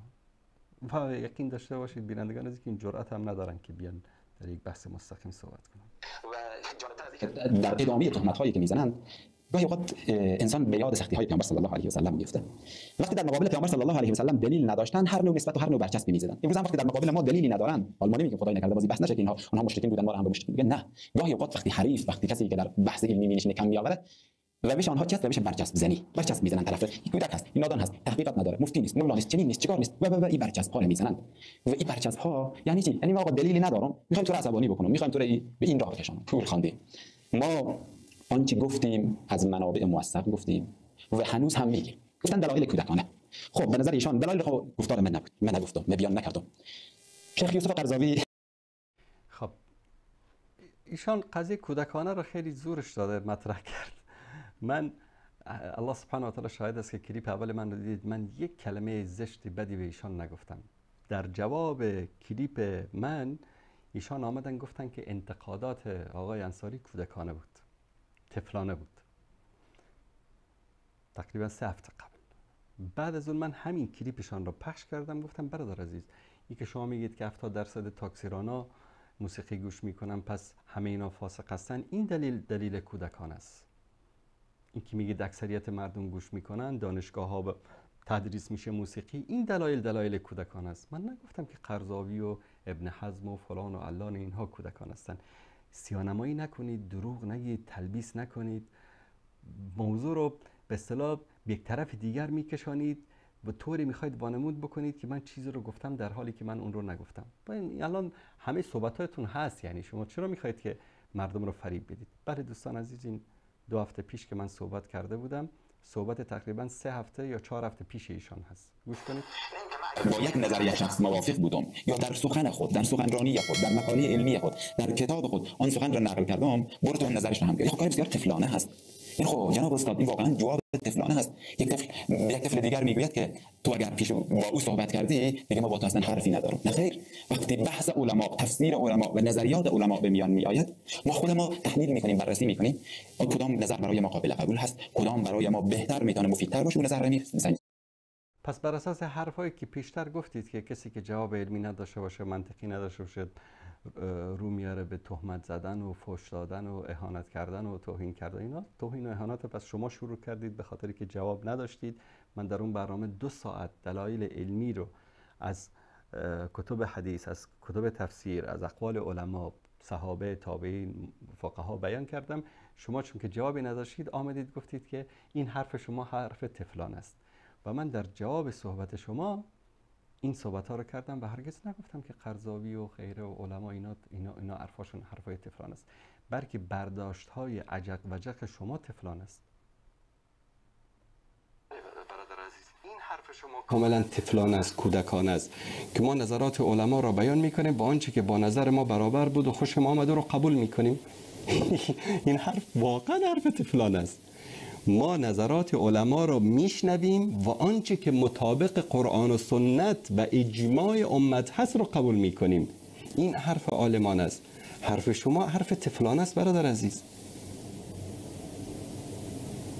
مثلا کودکی در یک جا بیاد اصرار بکنه نه من این شکلات رو پسندیدم، من این لباس رو پسندیدم، اصرار بکنه الا بالله که من این رو باید بگیرم. این روش کودکانه است که ما اقوال علما را میخوانیم، بعد آنچه که به نظر ما برابر بود، صحیح بود، درست بود، اون رو قبول میکنیم. این حرف طفلانه نیست؟ واقعا یک حرف طفلانه و کودکانه است و حتی احمقانه است. ما حرف علما رو میشنویم، فتاوایشان، نظراتشان را میبینیم، آنچه که مطابق قرآن و سنت بود را قبول میکنیم، آنچه که موافق با اجماع امت بود قبول میکنیم. این منهج است برادر عزیز. این حرف محمد انصاری نیست. این مندهی نیست که شما هر چیزی که خوشتان آمد برید از اونجا بخرید و بعد به خورد مردم بدید.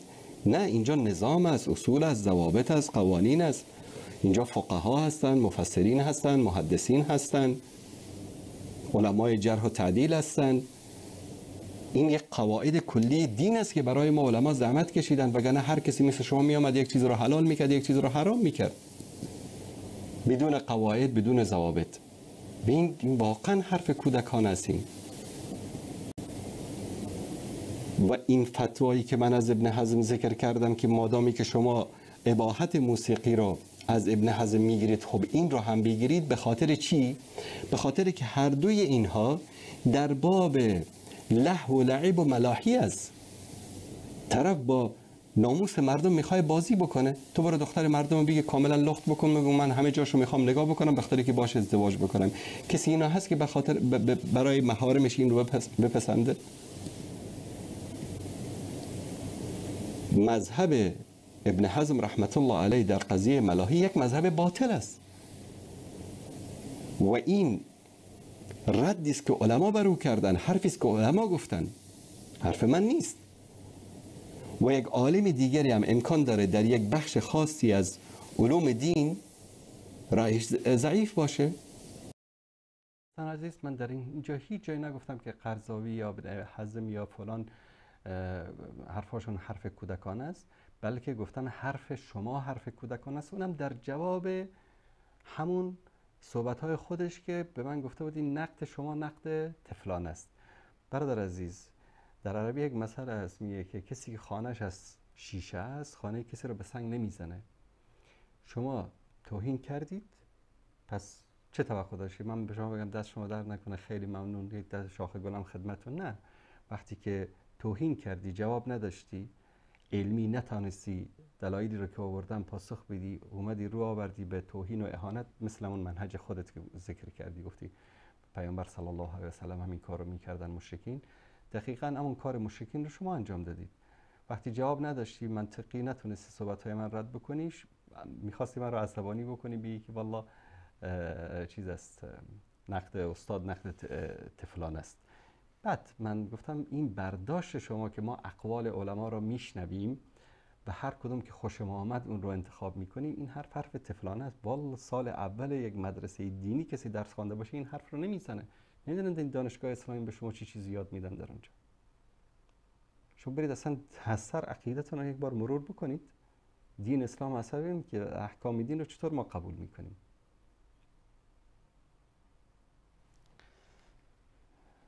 الله المستعان. اینم این دروغی که ایشان در اینجا گفته بود. بعد ببینید حالا دیگه سیاه‌نمایی شروع میشه که از قرضاوی است و نمیدونم فلان است و این است اون است. گفتیم از منابع موثق گفتیم و هنوز هم میگیم. گفتن دلایل کودکانه. خب به نظر ایشان دلایل گفتار من نبود. من نگفتم، من بیان نکردم. شیخ یوسف قرضاوی به نظر اینها کودک هست. امام محمد غزالی نگفتم اینا رو، خودش رو گفتم. حرفای کودک. همین حرفای کودکانه است. مثل کودک‌ها دیروز یک قولی به شما میدن، فردا فراموش میکنن، حرف دیروزشو فراموش کردن. کودک هست. این شیخ علی حزم رحمت الله علیه، من هر باری که ذکر کردم گفتم ابن حزم رحمت الله علیه با وجودی که مذهبش باطل است در قضیه اباحت الملاهی به قول ابن حجر، به قول محمد انصاری نه، به قول ابن کثیر، به قول علما، نه به قول من. علما میگن که مذهبش در اباحت الملاهی مذهب فاسد است و باطل است. حرف من نیست، حرف علماست. و هرگز همیشه هم ذکر کردم، گفتم ابن حزم رحمت الله علیه، شیخ قرضاوی رو همیشه ذکر کردم، گفتم شیخ قرضاوی رحمت الله علیه الله سبحانه و تعالی مغفرتش بکنه، اشتباه داشت و هیچ کس معصوم نیست. امام غزالی رحمت الله علیه همه اینا رو، نه این داره دروغ میگه، یعنی علنا انسانی که حیا نداشته باشه فإن لم تستحی فاصنع ما شئت، یعنی هر چی که دلت بخواد بگو. من هیچ وقت به اونا نگفتم حرفاش کودکانه است. بیار یک دلیل. اگر که راستگو هستید قل هاتوا برهانکم ان کنتم صادقین. من گفتم حرفای شما کودکانه است و هنوزم تکرار میکنم. همین برخوردی که دیروز چیزی که گفتی امروز فراموش کردی، این کار کودکانه است، طفلانه است. هست و تعداد کثیر از علمای دیگر کودک هستن. بزرگ شمایی واقعیت نمیدانم این گونه رد کردن ها رو چی بگیم. خب خیر بگذاریم. ما در ابتدا گفتم که در اخیر بیان میکنیم که بیا کودک‌ها جمع کن. خب اون کودک‌ها رو خب باید جمع کنیم. کودک‌های مثل شما باور به خدا بکنید که اگر اینا از این یاوه‌سرایی درباره دین دست بر ندارن، والا دست از سرشون بر نمیداریم. ما این تعهدی است که با خدا کردیم، کسی که دست از سر دین اسلام، سنت پیامبر، بخاری، مسلم، صحابه، اهل بیت بر نداره، دست از سرش بر نمیداریم. و کودکای مثل شما رو همینطوری جارو میکنیم از این سوشال میدیا به یاری واحد الاحد. یعنی هر کسی که بخواد اینطوری هرچی از خودش، از دل خودش بیاد، از شکم خودش، از روده خودش فتوا بده، اینا رو این کودک‌ها رو همه رو میفرستیم مهد کودک که اونجا خوب آدم بشن، یاد بگیرن که دین یعنی چی، اسلام یعنی چی.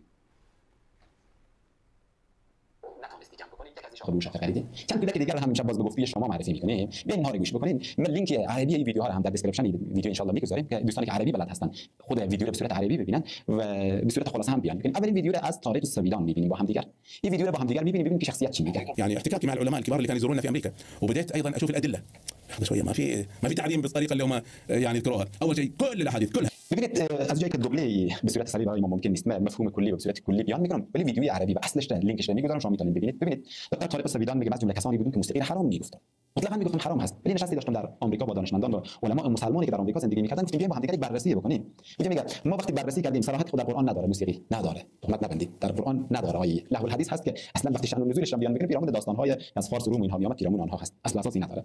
احادیثی که پیرامون موسیقی روایت میکنن حرف من نیست، ترجمه غیر مستقیم گفتای دکتر سویدان هست. ایشان میگه تمام احادیثی که پیرامون حرمت موسیقی و پیرامون عذاب‌هایی که کسی موسیقی گوش میکنه و که در گوشش آهن گداخته شده میریزن، اینها تماما ضعیف است. این گفته دکتر سویدان هست. به کودک جمع بکن. خب من کودک‌ها رو من میذارم مثل شما. دوستان عزیز خیلی خنده‌دار است. یعنی واقعا من باید به حال این گونه جوان‌ها باید انسان گریه بکنه. استاد طارق سویدان یا دکتر طارق سویدان میتونم بگم که استاد من در تربیت، در برنامه ریزی، در پلانگذاری‌های استراتژیک، در این موارد است. چون ایشان رو من بارها نزدیک دیدم و در این زمینه با وجودی که تخصصش نبوده ماشاءالله یعنی خوب پیش رفت در خطط الاستراتژی میگن به عربی یا پلانگذاری‌های استراتژیک به اصطلاح، و در مسائل تربیتی صحبت‌های جالبی داره، کتاب‌هایی داره، نوارهایی داره. تا اینکه در سال 1999 بود، 98 99 تا 2000 بود که ایشان یک سلسله مسائل تاریخی رو آمد بیان کرد. در سلسله مسائل تاریخی که بیان کرد وارد قضایای صحابه شد و اشتباهات فاحشی انجام داد، چون تخصصش نبود. علما و عامه مردم و طلاب علم طردش کردن در جهان عرب، خاصتا در ایشان چون اصلش کویتی است، در کویت و در عربستان و در امارات و در قطر و این کشورها کلا طرد شد در بین جوانها، به خاطر اینکه بی‌ادبی کرد در مقابل صحابه، به خاطر عدم فهم و درک صحیحش از تاریخ اسلام اومد یک سری اشتباهاتی کرد که نباید این کارو میکرد. تو تخصص تاریخ نیست، چرا وارد این مسئله شدی؟ خب این نواراشو جمع کرد و جمع شد و خلاصه اومد بعد وارد مسائل احکام شد. در مورد موسیقی و حجاب و اختلاط این مسائل اومد نظر داد. طارق سویدان کیست؟ دکتر طارق سویدان. دوستان عزیز، جناب آیت الله ویکیپیدیا یا آیت الله گوگل، من بهش میگم هر چی که بخواید در اینجا است. دکتر طارق سویدان کسی است که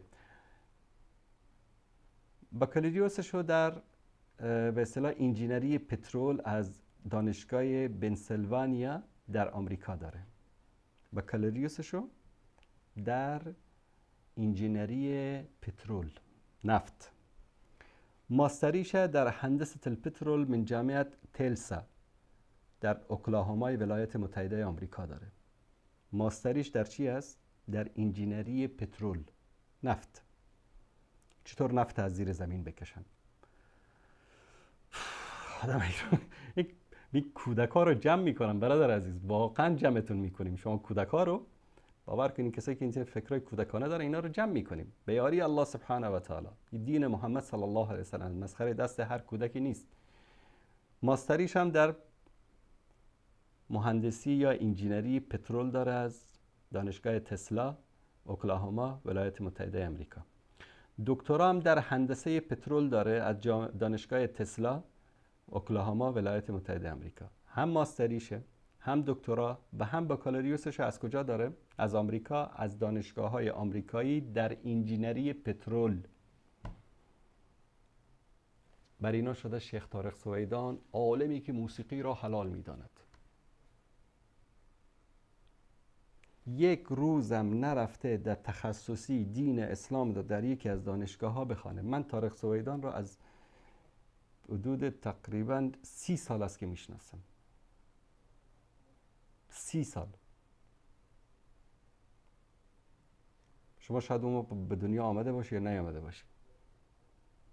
وقتی من کتاب‌های شیخ قرضاوی رحمت الله علیه رو می‌خواندم تو هنوز به دنیا نیامده بودی.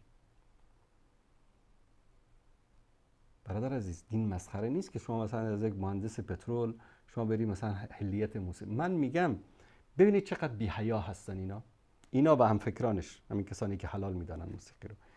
ابن مسعود میگه والله والله والله لهو الحدیث معنیش موسیقی است، غنا است، خواندن است، موسیقی است.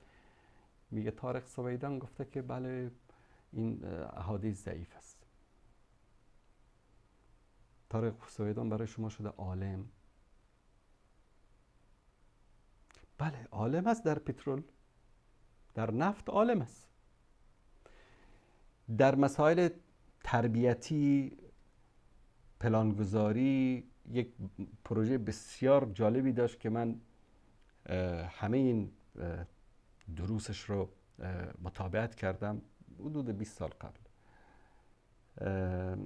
به نام صناعت القاده، چگونه رهبر بسازیم.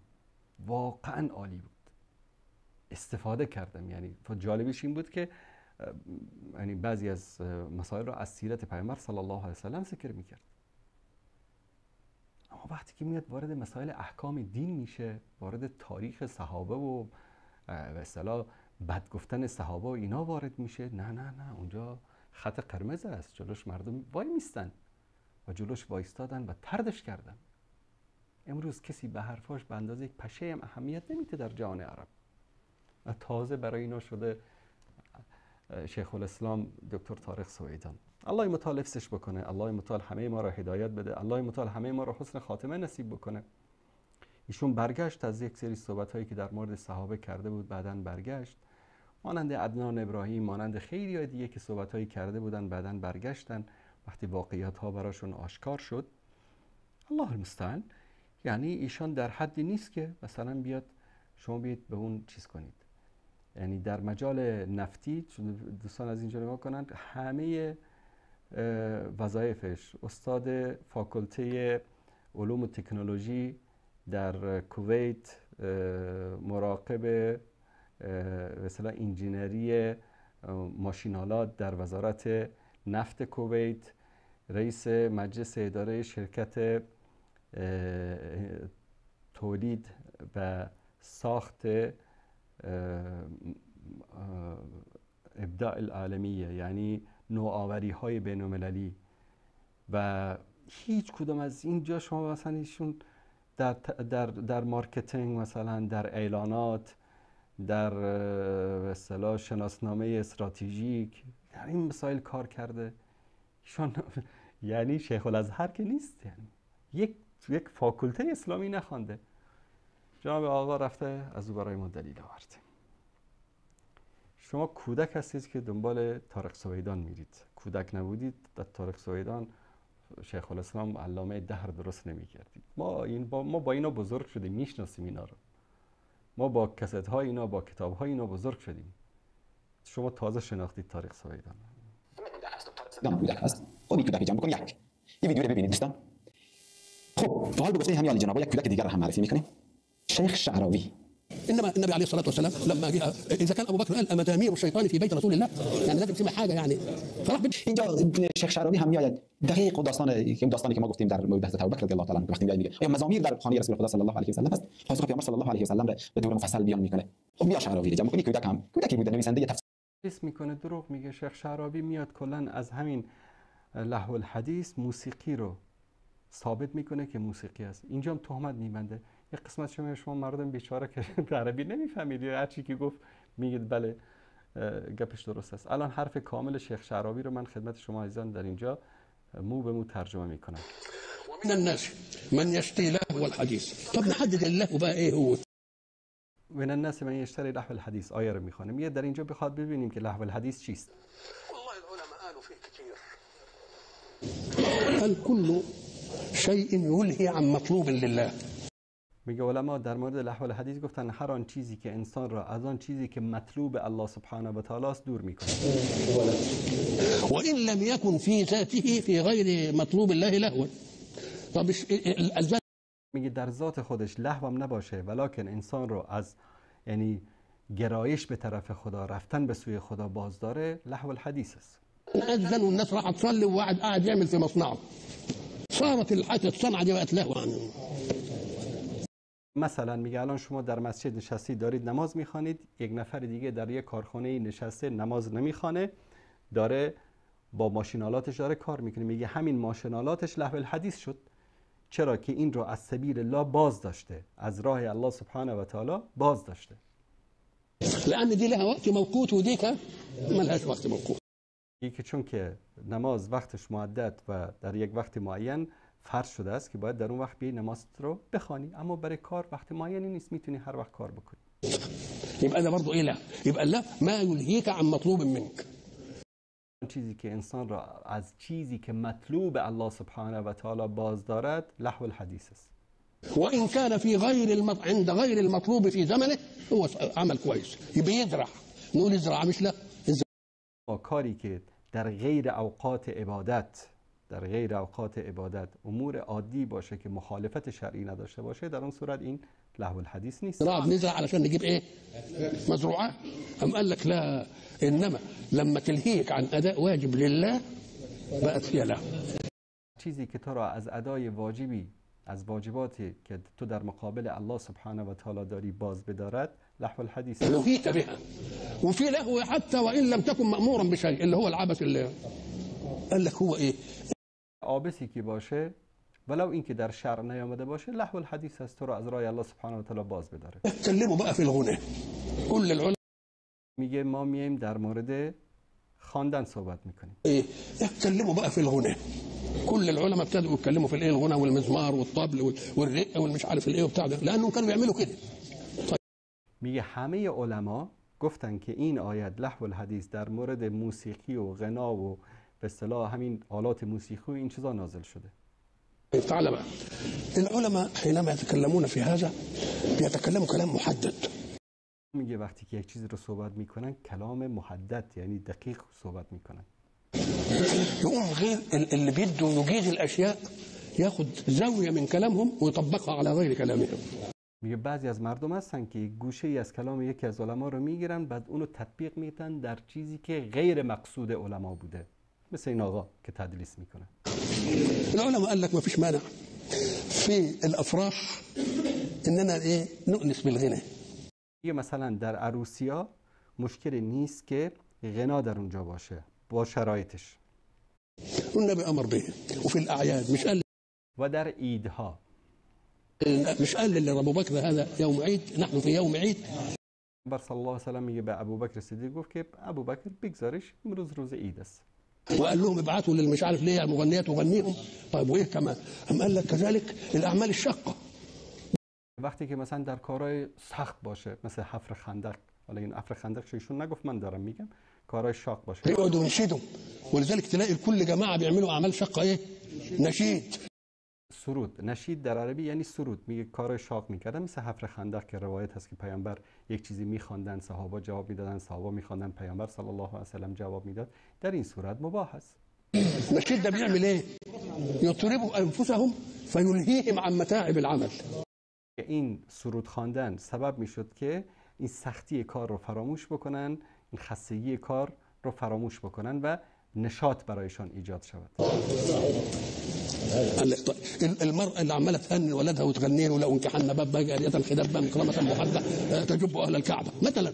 الله که من در اون برنامه ذکر کرده بودم، مانند مادری که برای کودکش لالایی براش میخوانه اشکالی نداره. اللي بيعمل نشيد عشان يديك حماس في الحرب ومش عارف ايه وهو در جنگ سرود میخوانه که ایجاد حماس بکنه، ایجاد نشاط بکنه در بین مجاهدین. لا مقبول ولا مش مقبول دي؟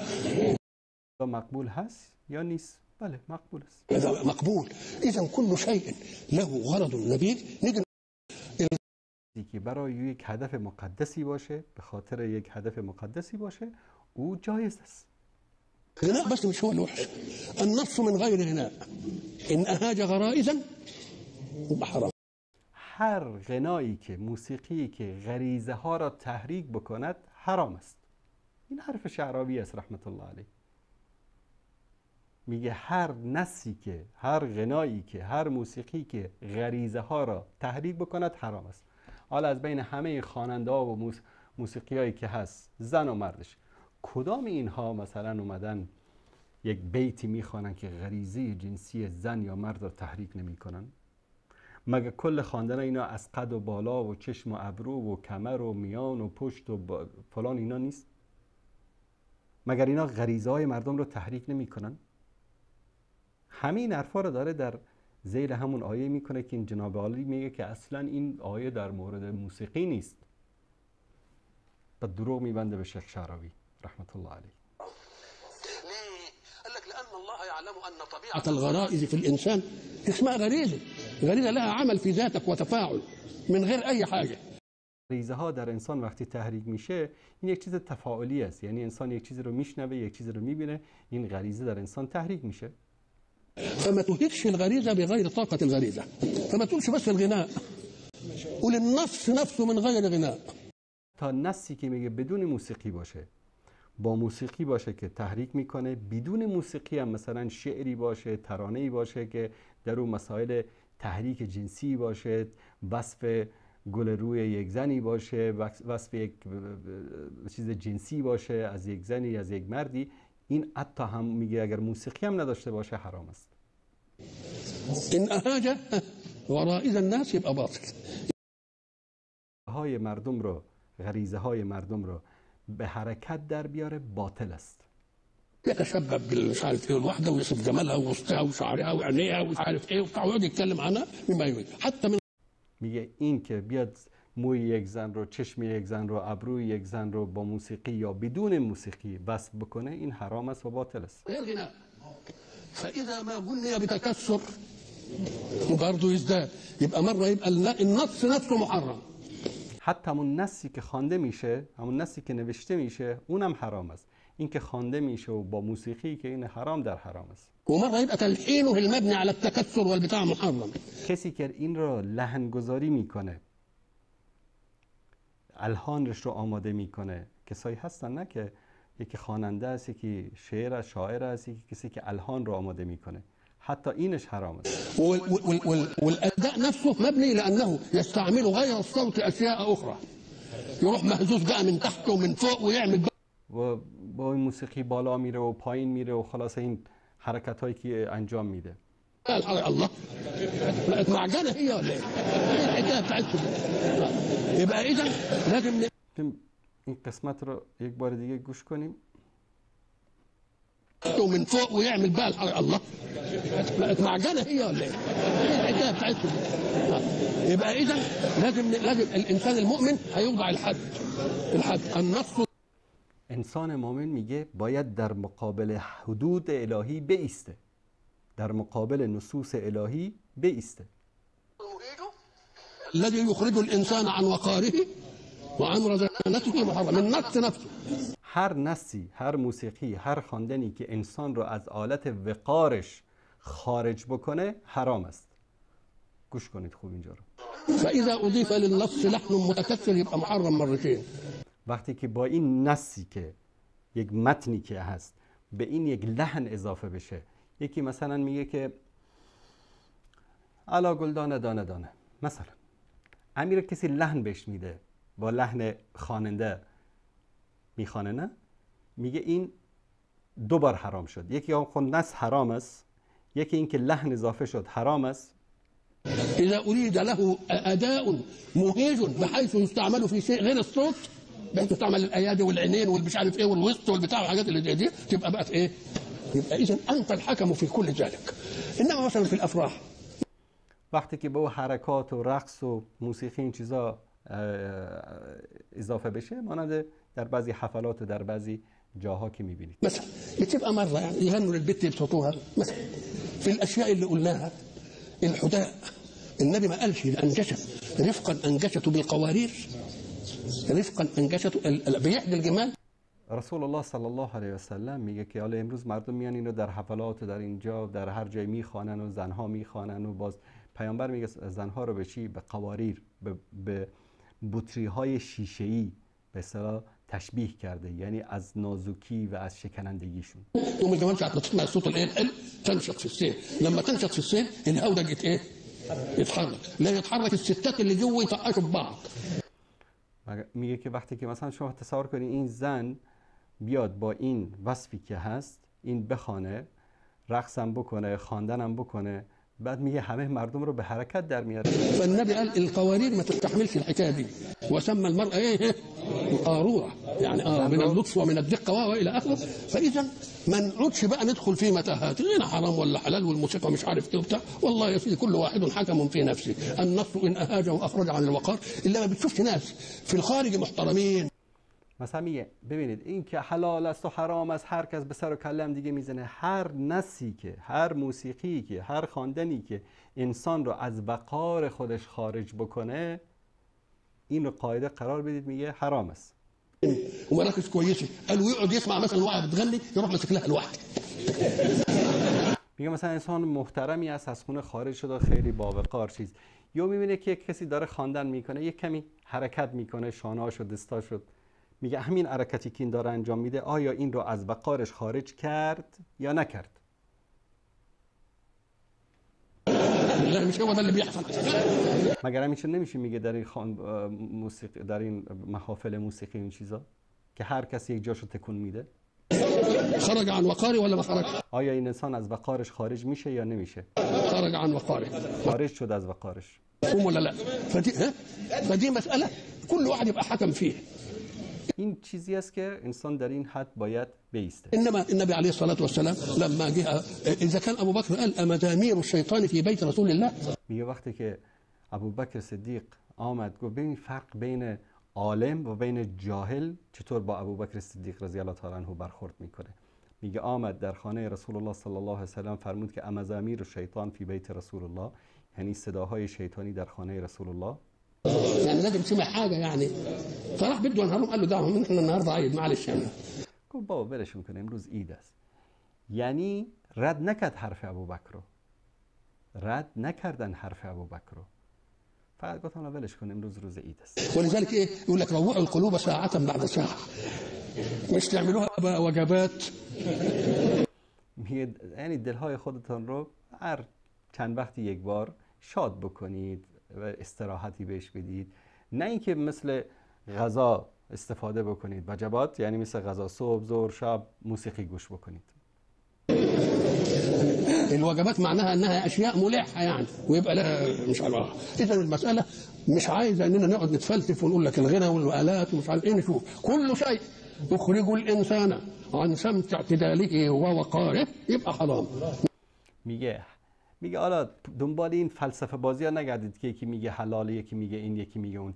میگه هر چیزی که انسان را از سکونش، آرامشش و وقارش خارج میکنه حرام است. او لحنا بغير اداء او اداء مصحوبا بما لا. يبقى معناه میگه اگر موسیقی به همراه خواندن باشه، خواندن بدون موسیقی باشه، خواندنی نصب باشه، هر چیزی که انسان رو از سکون و آرامش و وقارش خارج میکنه حرام است. بعد این آقا کودک ما میاد میگه که شیخ شعراوی هم فتوا داد. الله المستعان. تفسیر قرآن کریم هست. شخصیت علمی در سطح جهان هست، ولی اگر از نظر شما کودک هست بحث کاملا جدا هست. یک کودک دیگر رو هم معرفی بکنیم در این برنامه، اما میایم افراد بسیار این کودک‌ها رو ادامه میدیم. به گفته عزیزان که اینها رو کودک می‌بینن، ما به نظر ما اینها شخصیت‌هایی هستند که تحقیق کردن. یکی از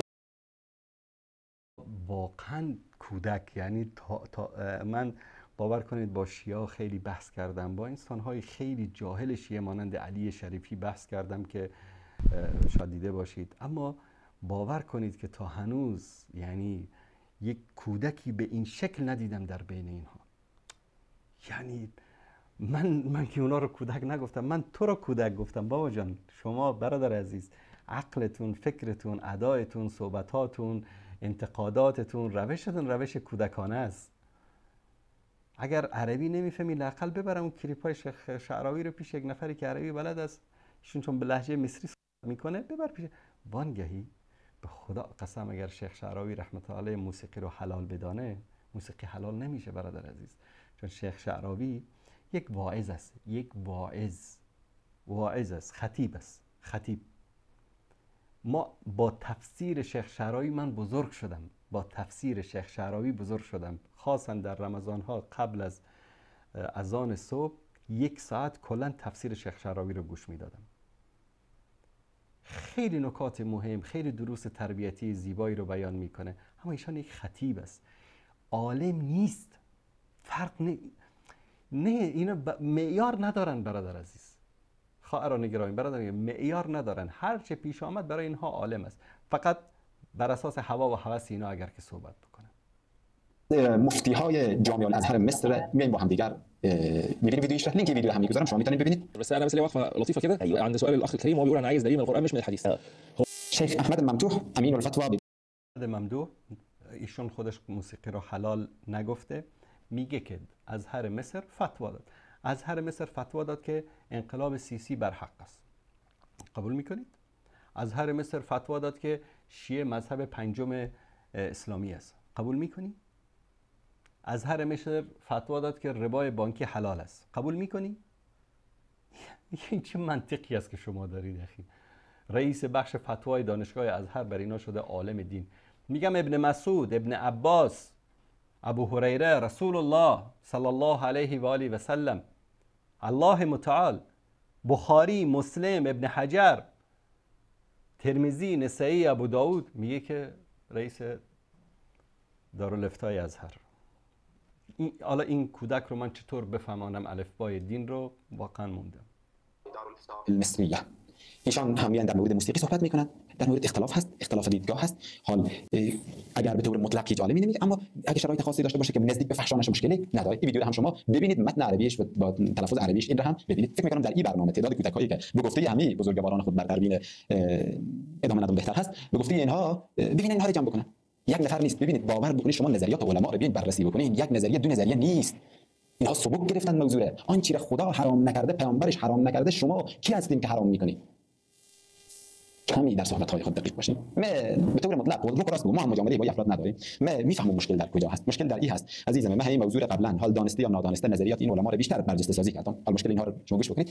این عزیزان ما آمدن یک قسمت نظریات رو برجسته سازی کردن و فعلا به همون نظریات بین مردم جا خورده. بعدش اینها میگن که اگر ما بیایم این نظریات رو حال بعد از 20 سال آمدم در این مسیر دعوت کردم، حال بگم این نظریات قبلا بود نمیتونستم گفتی یا نگفتم، خب مردم میگن که ما به حرفای تو چگونه باور بکنیم؟ به خاطر از دست ندادن موقف اجتماعی خود دیگه تن به هر چیزی میدهند. حتی در یک از جلسات در همین شما به خاطر دفاع از باطلتان تن به هر چیز میدید. آنچه که ما گفتیم من اینجا خدمت بینندگان عزیز نشان دادم. هر آنچه که ما بیان کردیم دوستان عزیز یک بار دیگر نشون بدن این قسمت رو.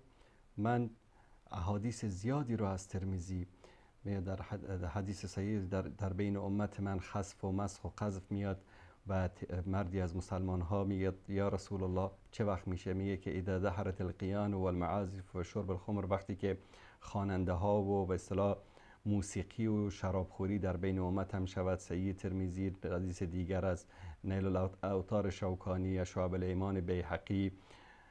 یعنی این همه احادیث رو من در برنامه‌های گذشته ذکر کردم، اینا هیچ کدومش برای شما حجت نبوده. ما بخوایم به خاطر 20-25 سال موقف اجتماعی ما بکنیم؟ از خدا بشرمید، از رسول الله بشرمید صلی الله علیه و سلم، از صحابه رسول الله بشرمید، از دین اسلام بشرمید، خجالت بکشید، حیا کنید. این همه احادیث، این همه اقوال علما، بعد نشسته میگه که والا اینا به خاطر ما، یعنی ما موسیقی رو حلال کردیم یا حرام کردیم، چه موقف اجتماعی برای ما ایجاد شد؟ شماهایی که حلال کردید و استادتان که حلال کرده، رفیقاتون که حلال کردن، اونها رو که مردم دارن تعریف و تمجید میکنن، کسانی که دارن بدشون میگن یکی دو نفری هستن که حرف حق رو میزنن، قال الله و قال رسول میگن، بقیه عموم مردم که دارن از اونا تعریف میکنن، تمجید میکنن. شما به خاطر خوشحالی عامه مردم حاضر هستید دین الله رو بفروشید، سنت رسول الله رو بفروشید، احکام دین رو بفروشید و این زشت است برادر عزیز. از الله بترسید. همینطور هوایی فیر نکنید بی خلطه.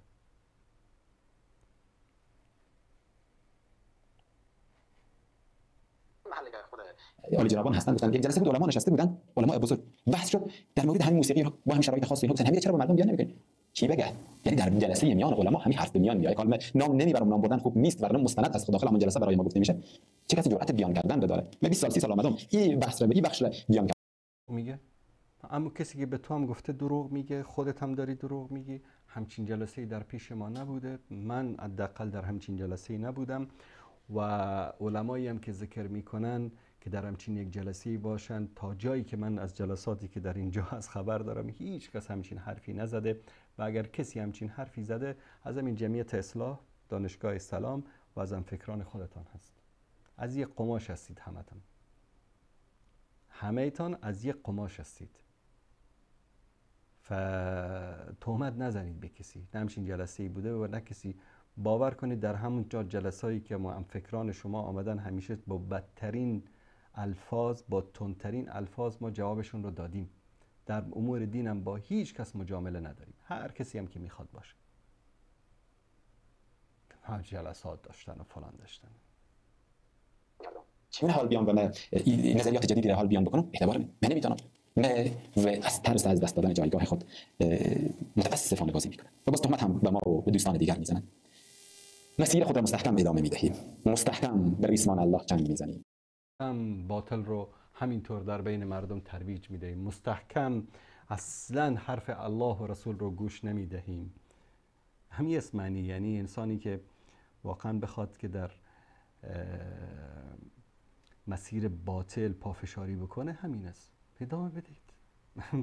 ما و ما علینا الا البلاغ، ما آمدیم حق رو بیان کردیم و آنچه که سخن الله و رسول بود بیان کردیم، اقوال علما رو بیان کردیم والله الذی لا اله الا هو لا نخاف فی الله لومة لائم، از هیچ چیزم نمیترسیم.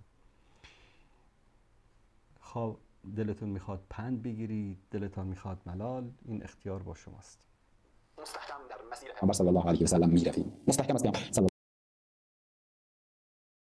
من در 2 برنامه 10 حدیث از پیامبر ذکر کردم، یکیش هم ذکر نکردید، نه رد کردید و نه قبول کردید. این کدام مسیر پیامبر است؟ والله این مسیر شیطان است، مانند فرموده ابوبکر صدیق رضی الله تعالی عنه که مزامیر شیطان، این مزامیر شیطان است، این راه شیطان است، این راه دین نیست، راه رسول الله صلی الله علیه و سلم واضح و آشکار است. خدایی نکرده حلال را حرام یا حرام را حلال بگوییم و اصلا این اجازه را احد من الناس نداره جز شارک الله و پیامبرش است. اما آن چیزی که الله و پیامبرش، همین حرفشو بگیریم، اینا بر اساس تعویلات میان میگن که موسیقی حلال است. بر حلال بودن موسیقی یک نص از قرآن و حدیث بیارید. بر حلال بودن موسیقی یک نصی از قرآن و حدیث بیارید. شما میگید که نصوصی که در حرام بودنش هست همه اینا رو تعویل میکنید، تعویلات شیطانی. بیارید در حلال بودنش یک نص بیارید. مثل یک نفری خیلی اصرار میکرد یک نص صریحی باید در این مسئله باشه، یک نص صریحی باشه. گفتم خب یک نص صریحی بیار که تو مدفوعتو نمیتونی بخوری. این چه حرفیه؟ این چه حرفیه؟ خداوند در قرآن در هیچ جایی نگفته که شما نمیتونید مدفوعتو بخوری. خب بخور دیگه. الان خداوند گفته نجاست حرام است. بعد در زیر نجاست مدفوعت هم ذکر میشه. خداوند لهو الحدیث رو حرام قرار داده، میگه شما را از راه الله سبحانه و تعالی به دور میکنه، گمراه میکنه. الان بیایید به من بگید آیا این موسیقی که امروز وجود دارد در جوامع ما لهو الحدیث هست یا نیست؟ نه اینکه چون خودتون مبتلا هستید، گرفتار هستید، بیاید حلال بکنید. عقلی منطقی جواب بدید. برای ما حرام نکرده بر اساس سلیقه افراد نمیتوانیم او را حرام بکنیم. آنچه الله حرام کرده حرام هست. آنچه که الله به طور صریح و واضح برای ما بیان کرده حرام هست. ترک کردنش بر هر فرد مسلمان فرض است. انکار از او چیزی که الله او را حرام کرده و قبول نکردنش انسان را به کفر میکشاند. اینها را ما میدانیم. اما وقتی آیه این همه آیات و احادیث و اقوال علما رو رد نمی کردید و قول طارق سویدان انجینر پترول رو برای خودتون حجت قرار نمی دادید. ما علیکم کیف تحکمون؟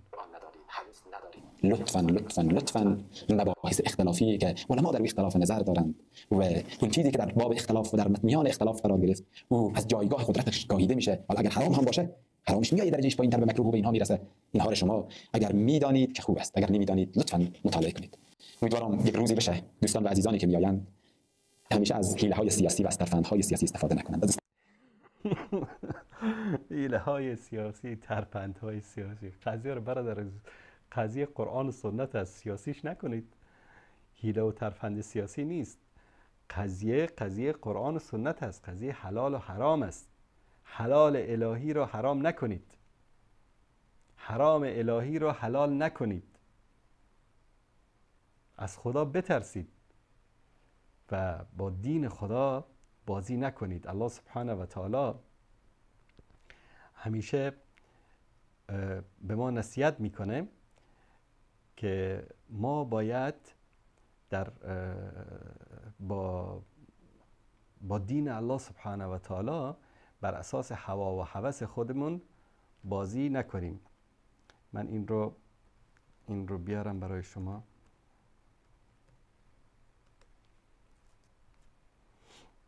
سوره نحل آیه 116 دوستان عزیز اگر اینجا نشان بدن.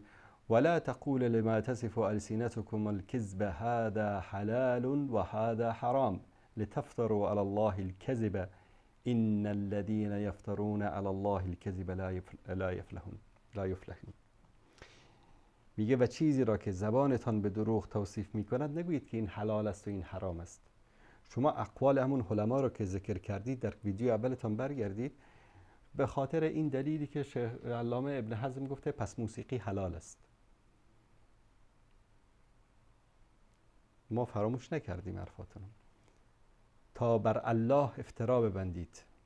یقینا کسانی که بر الله افترا میبندند رستگار نمیشوند. امیدوار هستیم که این نصیحت ها رو گوش بکنن و الله سبحانه و تعالی به همه ما هدایت نصیب بکنه، به همه ما پیروی از قرآن کریم و سنت رسول الله صلی الله علیه و آله و سلم رو نصیب بکنه. دوستان، لحظاتی در خدمت شما عزیزان خواهیم بود و تماس‌های شما بزرگواران رو میگیریم و همچنین کسانی که پیام گذاشتن رو هم انشاءالله پیام هاشون رو خواهیم داشت.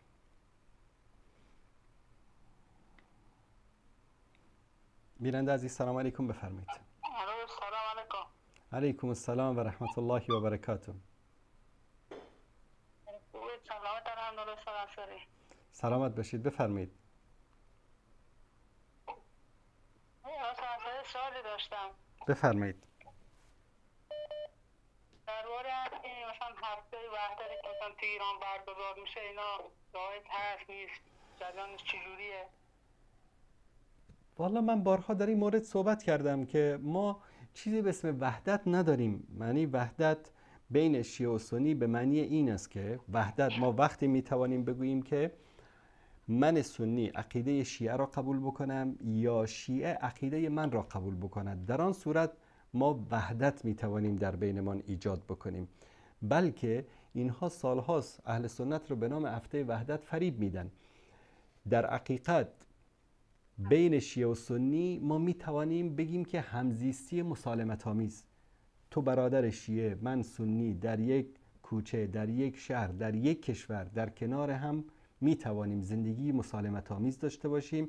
تو به مقدسات من توهین نکن، من به مقدسات تو توهین نمی کنم، هر کداممون زندگی خود، دین تو برای تو، دین من برای من. اما این که بگیم که ما شیعه و سنی رو با هم متحد میکنیم، هیچ امکان نداره. مثلا جز اعتقادات شیعه این است که ام المؤمنین عایشه صدیقه رضی الله تعالی عنها کافر است، ابوبکر کافر است، عمر کافر است، عثمان کافر است، معاویه کافر است، طلحه کافر است، زبیر کافر است رضی الله تعالی عنهم اجمعین. آیا شما سنی می توانید این رو قبول بکنید که اینها کافر هستند؟ قبول نمی کنید. در حالی که ما اهل سنت اگر ما ادعای وحدت بکنیم ما راستگو هستیم. چرا؟ ما به هیچ یک از اهل بیت فوش نمیدیم، توهین نمی کنیم، همه رو مؤمن و مسلمان و بهشتی میدانیم، بلکه محبت آنها جز دین ماست. ما اگر به اهل بیت پیامبر در نمازمان، تشهدمان درود نفرستیم، نمازمان درست نیست. اما اونها به اصحاب پیامبر توهین میکنن، لعن و نفرین میفرستن، اونها رو کافر میدونن. آیا امکان داره وحدت به وجود بیاد؟ هیچ امکان نداره. تشکر برادر عزیز.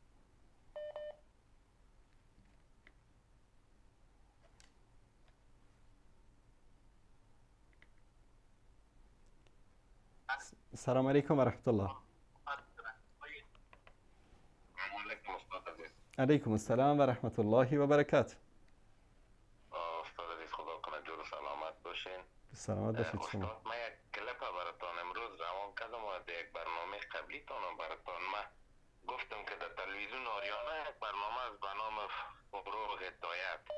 بله. اگر شما کدام برنامه اینا رو باز کرده باشین دیده باشین دیگه من یک بخش از برنامه را که از خودم پیج فیسبوک تلویزیون آریانا گرفتم من روان کردم برای شما. من چون شما دیدین یا ندیدین وقتا والا متاسفانه یعنی چون تراکم پیام ها خیلی زیاد است شاید کمی وقت بگیره تا پیام شما رو ببینیم، اما یقین داشته باشید که حتما میبینم.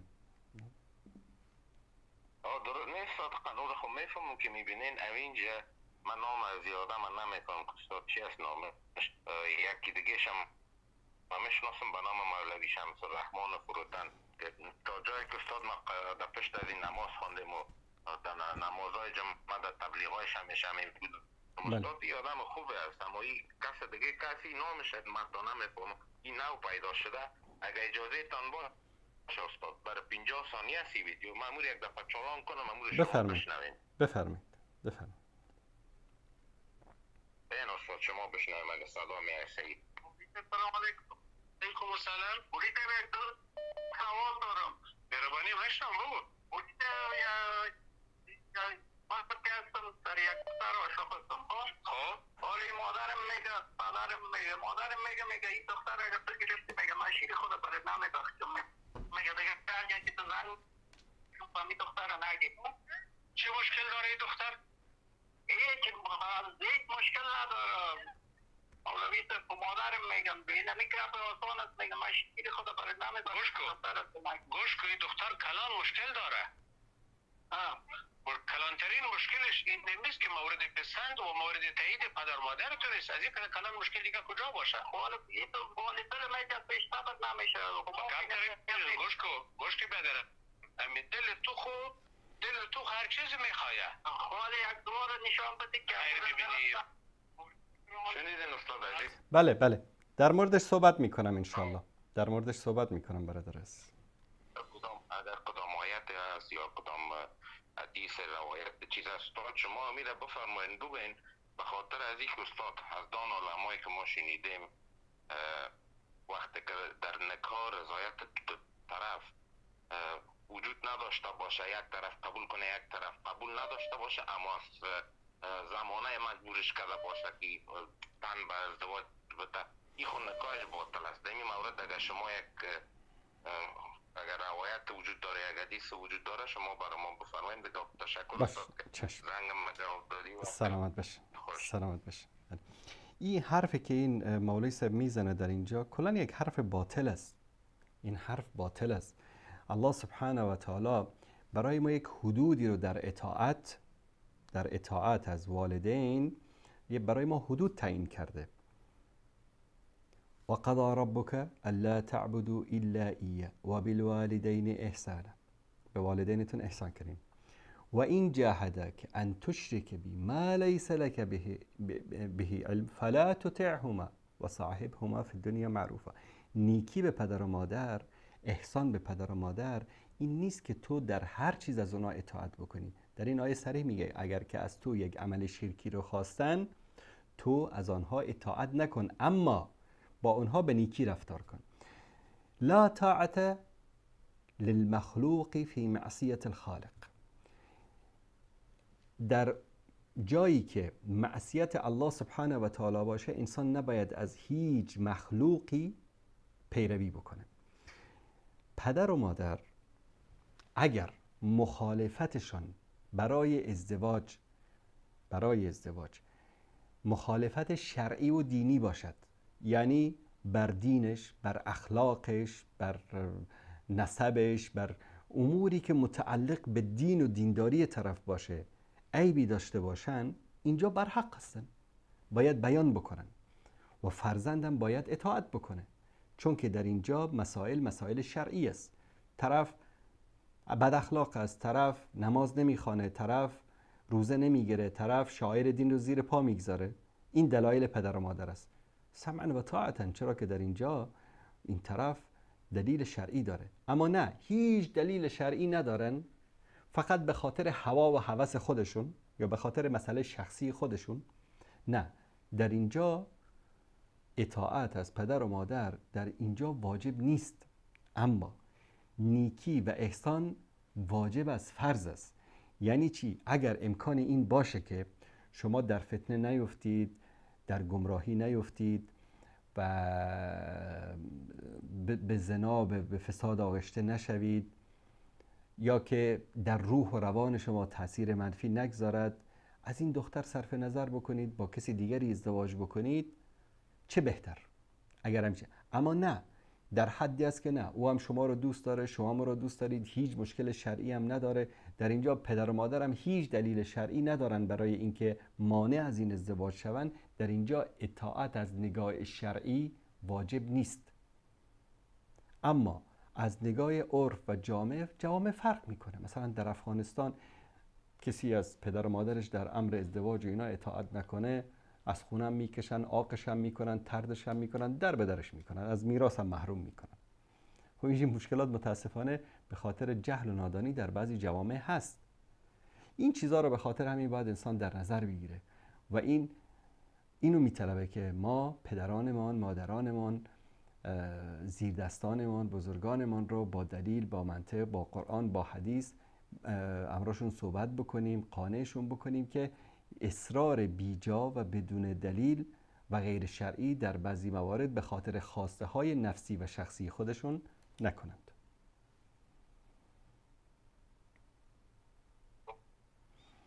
سلام علیکم، بفرمایید. امراشون صحبت بکنیم، قانعشون بکنیم. بیننده گرامی بفرمایید. سلام علیکم شیخ محمد انصاری. علیکم السلام و رحمت الله و برکاته. خوب هستی استاد عزیزم؟ خوب هست ان شاء الله. سلامت باشید، زنده باشید برادر گرامی. اگر اجازه باشه یک دو سوال تیم استاد جان. بفرمایید. استاد الله یسلم کنه. اولین سوال من بود که میگفتن که آیا پیروی از مذهب مهم است و حتمی است؟ میگفتن همه. بعد دیوم گپی من این است که آیا یک شخص میتواند مثلا مذهب ایواز کنه؟ مثلا یک شخص میرود در کشورهای عربی زندگی میکند، با اونجا همه همبالی است، مثلا با همون عادت میکنه، با روش نمازی و با طرز مثلا فقه همه چیز خاطر عادت میکنه، و میتواند مذهب شعلیش کنه یا نه استاد؟ چشم، در این مورد صحبت میکنم. تشکر برادر است. یک چیز دیگه بگم استاد جان. بفرمایید. بعد استاد جان داخل دعا کنه که الله با من همسری صالح بده. آمین آمین. الله متعال برای شما یک زن صالحه نصیب بکنه. هزار رحمت استاد جان. زنده باشید، سلامت باشید. تشکر. سلام علیکم. در مورد مذهب قبلا صحبت کردیم برادر عزیز بزرگوار. ما چیزی به نام مذاهب به شکل امروزی که مثلا 4 تا مذهب است و حتما باید پیرو مقلد چشم و گوش بسته یکی از این مذاهب باشی، همچین چیزی در اسلام نیست.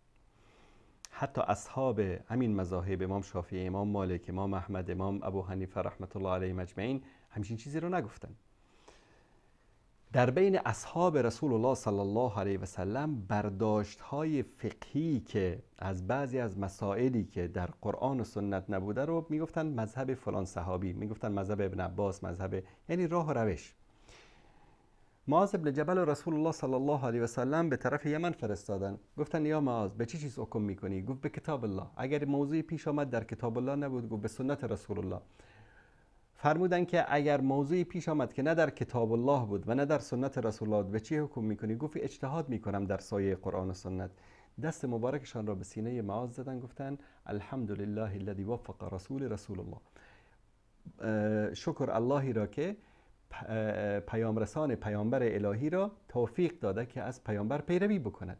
یعنی مذهب چی است؟ اجتهاد علما چی است؟ یک موضوعی که صراحتاً در قرآن نیست، در سنت نیست، در سایه قرآن و سنت علما اجتهاد میکنن، حکم این را برای ما بیان میکنن و این میشه به اصطلاح مسائل مذهب بهش میگن.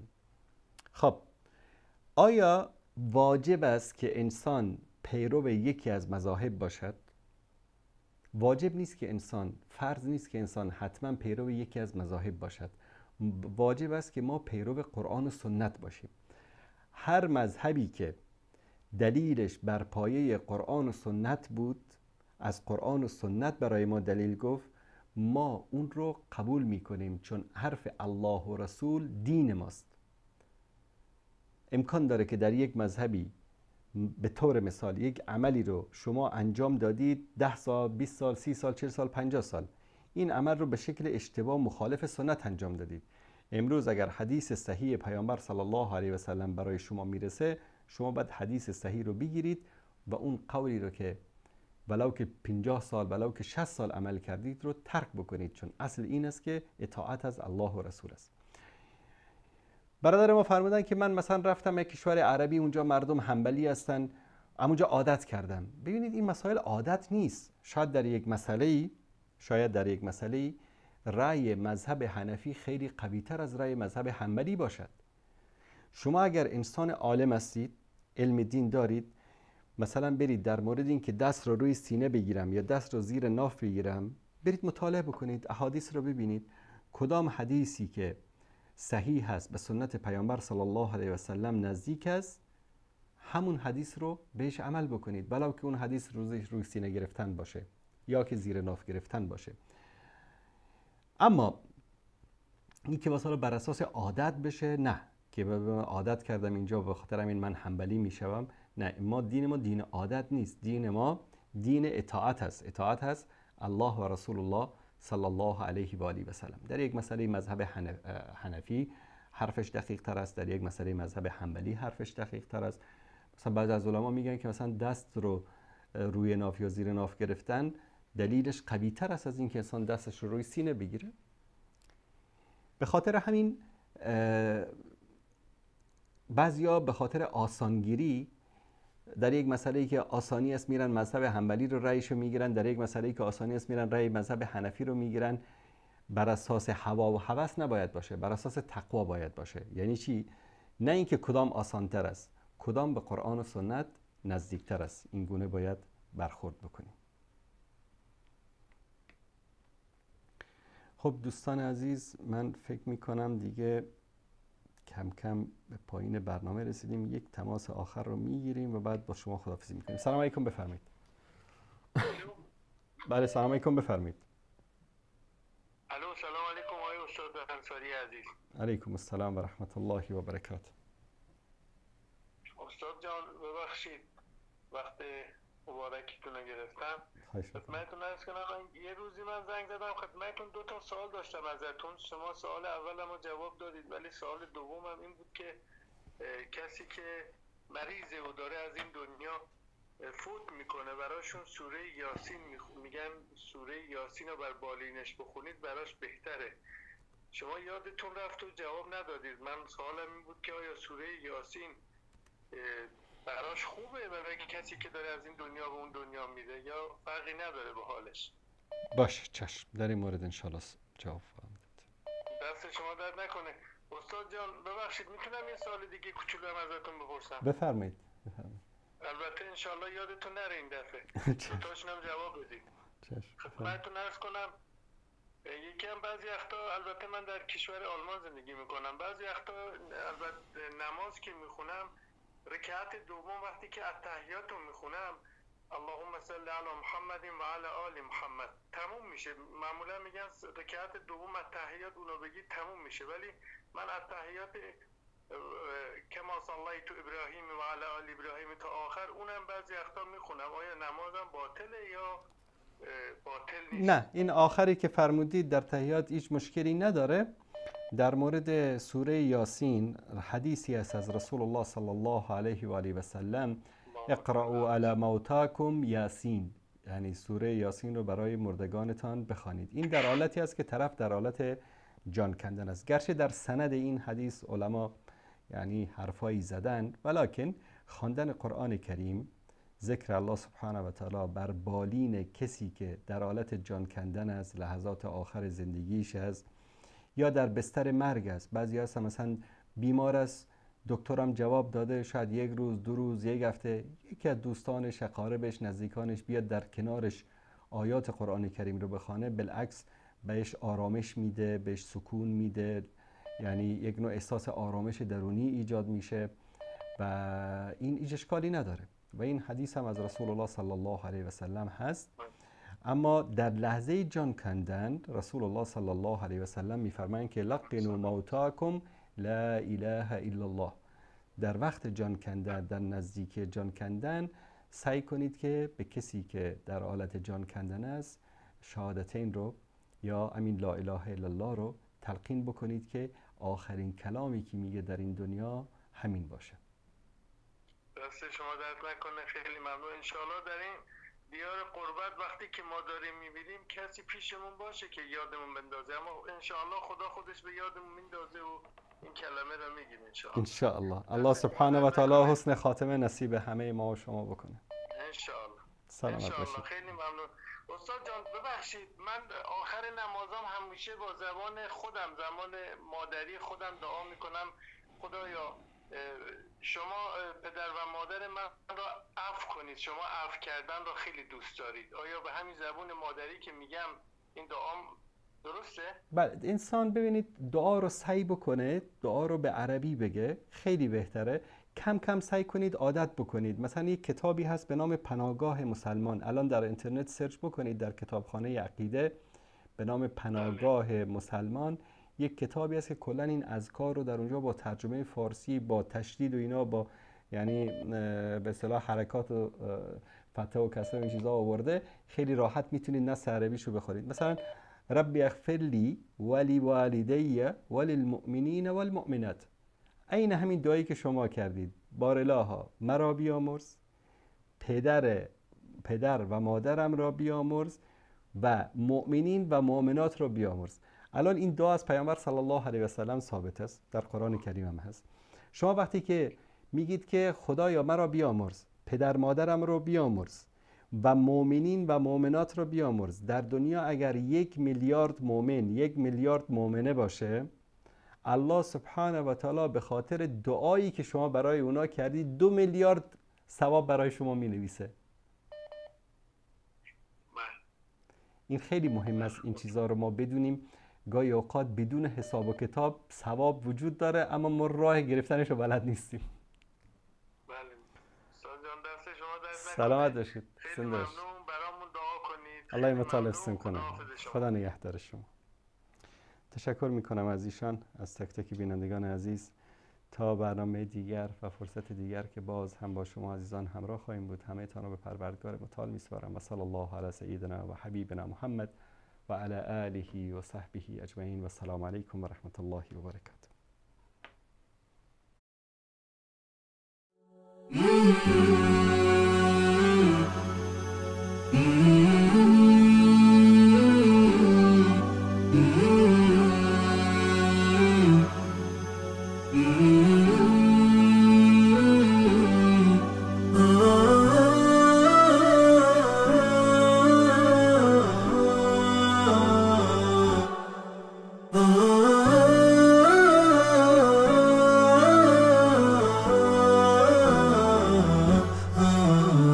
نداء الحق صوت